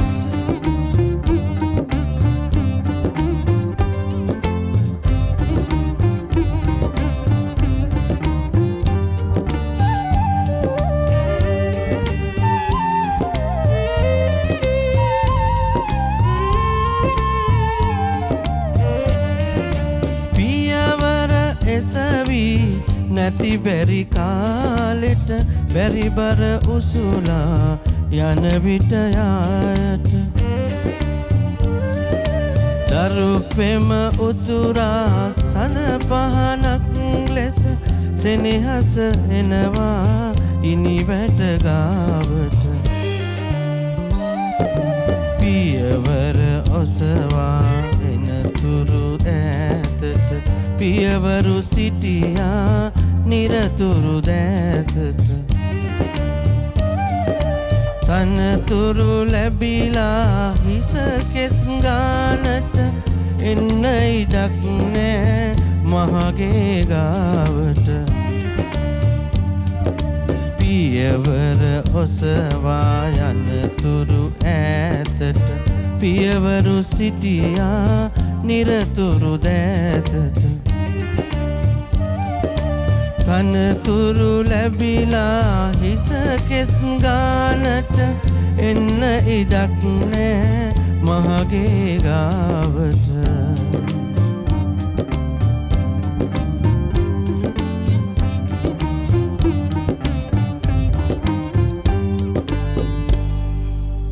ආකෘතිය රිද්මය විරිත වගේ දේවල් වලින් එහා කවියේ තියෙන මේ අර්ථය මතු කරගන්න අවශ්‍ය වෙන කල්පනාවන් හොයාගන්න අපිට අද කවි 10ට ගී 10ක් වැඩසටහනේදී පුළුවන්කම ලැබුණේ. මොකද භාෂාත්මක පෙරලිකාරකම සමග ඒ අදහස් මතුවලා ආවයින් පස්සේ කවියට වඩාත් අපට ලංවන්න ලේසි. ඉතින් ඔබතුමන් එහෙම උත්සාහ කරපු කවියෙක් දැන් අපි ඇසට අසුවන මායිමේ ගීතය අහනකොට සුළු කලිඟු දාවතේ ඇසුර ඒ ගීතේ තියෙනවා කියලා ඔබට නොදැනුණාට ඒ ඇසුරෙන් තමයි එතුමන් මේ ගීතය රචනා කරන්නේ. එතකොට ඒ වගේ මේ සම්භාව්‍ය සාහිත්‍ය ඇසුරු කරමින් ලංකාවේ ගී මග එළිය කරපු කවි කල්පනා පහර කරපු ප්‍රවීණයෙක් එක්ක අද කවි තෝරමින් ඉන්න වෙලාවේ අපි එනවා 10 වෙනි කවියට. ඒ කවියත් විශේෂයි. දැන් ලංකාවේ පළමුවන ප්‍රාදේශික ගුවන්විදුලි රජරට සේවය ආරම්භ වෙන්නේ 1979. ඒ ආරම්භ කිරීම සඳහා කොළඹින් රජරට ගිය කණ්ඩායමේ එක් සමාජිකයෙක් තමයි ප්‍රේමකීර්ති අල්විස් මහත්මයා. හැබැයි වජිර අවාසනාවකට මට ඔහු මුණ ගැහිලත් නැහැ. ඔහු සමග වචනයක් කතා කරන්නවත් හම්බෙලා නැහැ. ඔහු මම හිතන්නේ මාස 7-8 කාලයක් අනුරාධපුරේ හිටියා. ඉන්න කාලේ ඔහු කිසියම් රියානතුරකට මුහුණ දුන ගිය මොටර් සයිකලේ ළමයෙක්ගේ හැප්පිලා. ඒ නිසා ඔහුට රෝහලේ දින 2ක් ගත කරන්න සිද්ධ වුණා. පස්සේ ඔහු මේ සිදුවීම අල්ලා එකල තිබිච්ච දිනපතා පුවත්පතකට කවි පන්තියක් ලිව්වා. ඒ කවි පන්තියෙන් එකක් තමයි මම අවසාන පද්‍ය හැටියට තෝරාගත්තේ. අරමුණු හැඟුම් පොදි ගහගෙන අපහාස දුරට ඇවිත් ගත විය දින සති මාස රෝහල් බිමක දෙදිනක් කෙරුවෙමි වාස මට සිහි වුණා ගම්පෙරළිය ජිනදාස. දැන් ගම්පෙරළියේ නවකතාවේ ජිනදාසට සිංහලේ යන්න සිද්ධ වෙන්නේ වෙළඳාම සඳහා ජීවත් වෙන්නනේ. එතකොට ප්‍රේමකීර්ති අල්විස් මහත්මයාටත් කොළඹ ඉඳලා අනුරාධපුරයට එන්න සිද්ධ වුණේ දඬුවම් මාරුවක් හැටියට ජීවත් වෙන්න ඕනේ නේද? නැත්තම් රැකේවට නොගිහින් ඉඳ තිබුණානේ. හරි අපූර්ව කවියක් මේක. දැන් මේ රෝහල් බිමක දෙදිනක් කෙරුවෙමි වාස කියනකොට මගෙත් එහෙම පෞද්ගලික අත්දැකීමක් තිබෙනවා. ඒ තමයි මගේ පළමුවන ගුරුපත් වීම මට ලැබුණේ 1970 ඔක්තෝබර් මාසයේ මොනරාගල ඔක්කම්පිටිය මහා විද්‍යාලයට. ඉහිල්ලා මාස කීපයකින් එකල තිබිච්ච ලොකුම උණ තමයි මැලේරියා උණ. මැලේරියා උණට මුහුණ දෙන්න සිද්ධ වුණා. ඉතින් මගේ ගම අනුරාධපුරේ මොනරාගල ඈත පළාතක්. ඉතින් යන්න හරි අමාරු සංනිවේදනේ මේ වගේ ඒ කාලේ දිනු වෙලා තිබුණේ නැහැ. මගේ මිතුරන්ට වුණත් මම නවත්වේ බුත්තල ප්‍රාදේශීය රෝහලේ බලන් දෙන්න හමු වෙන්නේ සතියන්තේ විතරයි. සතියේ දිනවල එන්න පුළුවන් වෙන්නේ නමුත් දැන් ඔබ දන්නවානේ රෝගියෙක් රෝහලක ඉන්නකොට අමුත්තන්ට 3 වරක් එන්න පුළුවන්. උදේවරු වෙන්න පුළුවන්, දවල්වරු වෙන්න පුළුවන්, හවස එන්න පුළුවන්. ඉතින් මම දන්නවා කවුරුවත් මාව බලන් දෙන්නේ නැහැ කියලා. ඒ වුණත් අර රෝගීන් බලන් අමුත් වෙන වෙලාවත් මාතර ගේට්ටුව දිහා බලාගෙන ඉන්නවා. ඉතින් ඊට පස්සේ දවස් 15කට ඊට පස්සේ මම සනීප වුණා. හැබැයි ওই කාලේ මම ගීතයක් ලියන්නවත් හිතලා තිබිච්ච නෑ. මම ගීපද රචකයෙක් උනේ රජරට සේවයේ බිහි වෙච්ච නිසා 1980 ගණන් වල තමයි මම රජරට සේවයට සම්බන්ධ වෙන්නේ. මේ මගේ පෞද්ගලික අත්දැකීම මම ලැබුවේ 1970 71 කාලේ. හැබැයි අදත් මගේ නෑයෙක් අසනීප වුණාම, හිතවතෙක් අසනීප වුණාම, අසල්වාසියෙක් අසනීප වුණාම රෝහලට යනවා බලන්න. තෑගි භෝග ඇතුව හරි නැතුව හරි. වජිරත් මේ අත්දැකීම විඳලා ඇති. ඒ රෝහලේ වාට්ටුවේ සමහර ඇඳක් පිරිවරාගත්ත හිතවතුන් රාශියක් ඉන්නවා. නමුත් ඒ වාට්ටුවේම තවත් ඇඳක් ළඟ රෝගියෙක් ළඟ කිසි කෙනෙක් නැහැ. ඒ රෝගියා අර අනිත් අර පිරිවරාගත් රෝගියා දිහා බලාගෙන ඉන්නවා මම දැකලා තියෙනවා. ඉතින් ඒ රෝගියාගේ හිතේ තියෙන ඇහෙන් බේරෙන ඒ තනිකම දුක මේ රසවතෙක් හැටියට මට දැනිලා තියෙනවා. දැන් පහු කාලේ මේ ගීත රචනා ලියන්න පෙළඹුණාට පස්සේ මට හිතුණා මේ අත්දැකීම මුල් කරගෙන ගීතයක් ලිව්වොත් හොඳයි, පද රචනාවක් ලිව්වොත් හොඳයි. රෝගියෙක් මොනවා නැතත් මාව බලන් දෙන්න කියලා කරන ආයාචනය හැටියට. ඒතර මේ ගීතේ ලියලා ඉවර වෙලා මේ මම තෝරාගත්තේ සංගීතඥ හැටියට අපේ අනුරාධපුර ප්‍රදේශයේම කලකොහු මගේ ශිෂ්‍යෙක් අනුරාධපුර මධ්‍ය විද්‍යාලේ. පස්සේ කාලේ ඔහු අනුරාධපුර මේ උතුරුමැද පළාතේම සංගීත පිළිබඳ නියෝජ්‍ය අධ්‍යාපන අධ්‍යක්ෂවරයා වන උපාලි ජයලත් මහත්මයා. ඔහු තමයි මේ පදවැල සංගීතවත් කළේ, ගායනා කළේ. අද ප්‍රකට ගායකෙක් වන කරුණාරත්න දියුල්ගනේ මහත්මයා. ඒ තමයි රෝගී දැසේ ඇසරඳවන්නට ඇයිද පමා වෙන්නේ, ඔබ ළඟ නැතිදා කෙලසකදෝ හද ගෙමන නිවී යන්නේ. අසනීපයක් වෙලා ස්පිරිතාලේ ඉන්නකොට අපේ වෛද්‍යවරු හෙදෙහෙදී අපිට ප්‍රතිකාර කරනවා තමයි. නමුත් ඒ අතර මම වෙනුවෙන් තවත් පිරිසක් එළියේ ඉන්නවා, මාව බලන් ඉන්නවා කියන හැඟීම ඒ රෝගය සුවපත් කරන්න ලොකු හේතුවක් වෙනවා. ඒ නිසා තමයි අවසානයේදී මම ඉල්ලන්නේ එපා කිසිත් වෙන දැස පතනරුව දිව බෙහෙතක් වෙන්නේ, දිව ඔසුවක් වෙන්නේ කියලා ඒ ආයාචනය තමයි මේ කරන්නේ. ඇතරම කවිය සහ කවියා ළඟ නතර වී නිතර දැවටි රසතැන් ඉතාම පරිස්සමෙන් අපට සොයා දුන් ගුරුන්ටත් ගුරු වුණු මහින්ද දිසානායක සුලවතාට සුඛීව දීඝායු ලබන්නට වාසනාව වෙන්න කියලා ප්‍රාර්ථනා කරනවා. බොහොම ස්තුතියි අද අපිට කවි තෝරා දෙන්නට පැමිණියා. ඔබටත් බොහොම ස්තුතියි. මගේ හැඟීම් උලුප්පවා ගැනීම සඳහා, එළියට ගැනීම සඳහා ඔබ දැක්වූ දායකත්වයට බොහොම පිං. මහින්ද දිසානායක ප්‍රවීණයා සමග සුලවතා සමග තෝරා දුන් කවි ගී බවට පත් කරන්නට, එහෙම නැත්නම් ගැයුම් ස්වර ඔස්සේ ඒවා තව උපවත් කරන්නට ආනන්ද පද්මසිරි ප්‍රමුඛ කුරවි සංගීත කණ්ඩායම, ඉන්දුනාත් නන්දසිංහ සංගීතය මෙහෙයුවේ, සංගීත අධ්‍යක්ෂණය කරමින්, ඒ වගේම වාද්‍ය වෘන්දයේ හිතවතුන් හේමන්ත හපුආරච්චි, ඒ වගේම ඉනෝකා හංගම ගායන ශිල්පීන් සිහිපත් කරමින් අද කවි 10ට ගී 10ක් නිමා කරන්නේ 10 වන කවියේ 10 වන ගීතයත් එක්කමයි.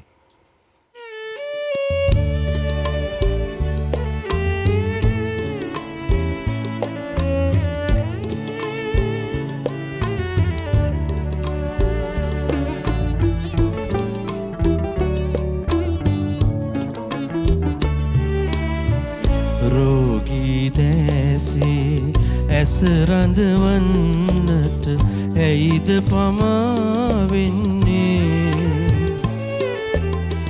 ඔබ ළඟ නැතිදා කෙලෙසක දෝහද ගිමන නිවී යන්නේ. රෝගී දැසේ ඇස රඳවන්නට ඇයිද පමා වෙන්නේ, ඔබ ළඟ නැතිදා කෙලෙසක දෝහද කිමන නිවී යන්නේ.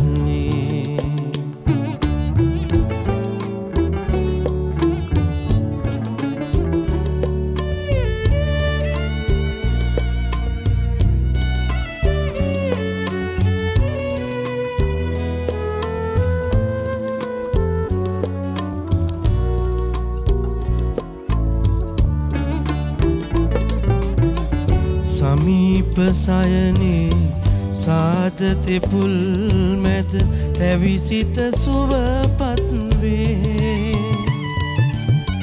සමීප සයනේ සාදතෙ පුල් මැද තැවිසිත සුවපත් වේ තනිකම දැවටි දැසේ දැලින් උණු කඳුලැලි වැහේ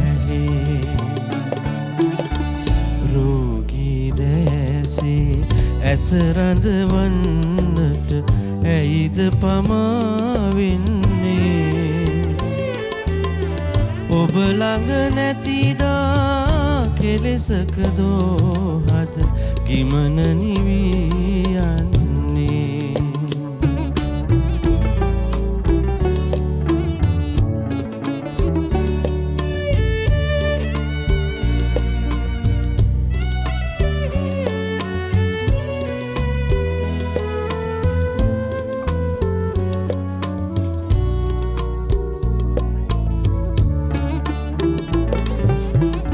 ජීවක දෑතේ පහස ලැබුවත් සුවනෑලං වන්නේ ජීවක දෑතේ පහස ලැබුවත් සුවනෑලං වන්නේ එපා කිසිත් වෙන දැස පතන ඔබේ රුව බෙහෙතක් වැන්නේ රෝගී දැසේ ඇස රඳවන්නට ඇයිද පමාවෙන්නේ ඔබ ළඟ නැතිදා කෙලෙසක දෝහද ගිමන නිවී යන්නේ රෝගී දැසේ ඇස රඳවන්නට ඇයිද පමාවෙන්නේ ඔබ ළඟ නැතිදා කෙලෙසක දෝහද ගිමන නිවී යන්නේ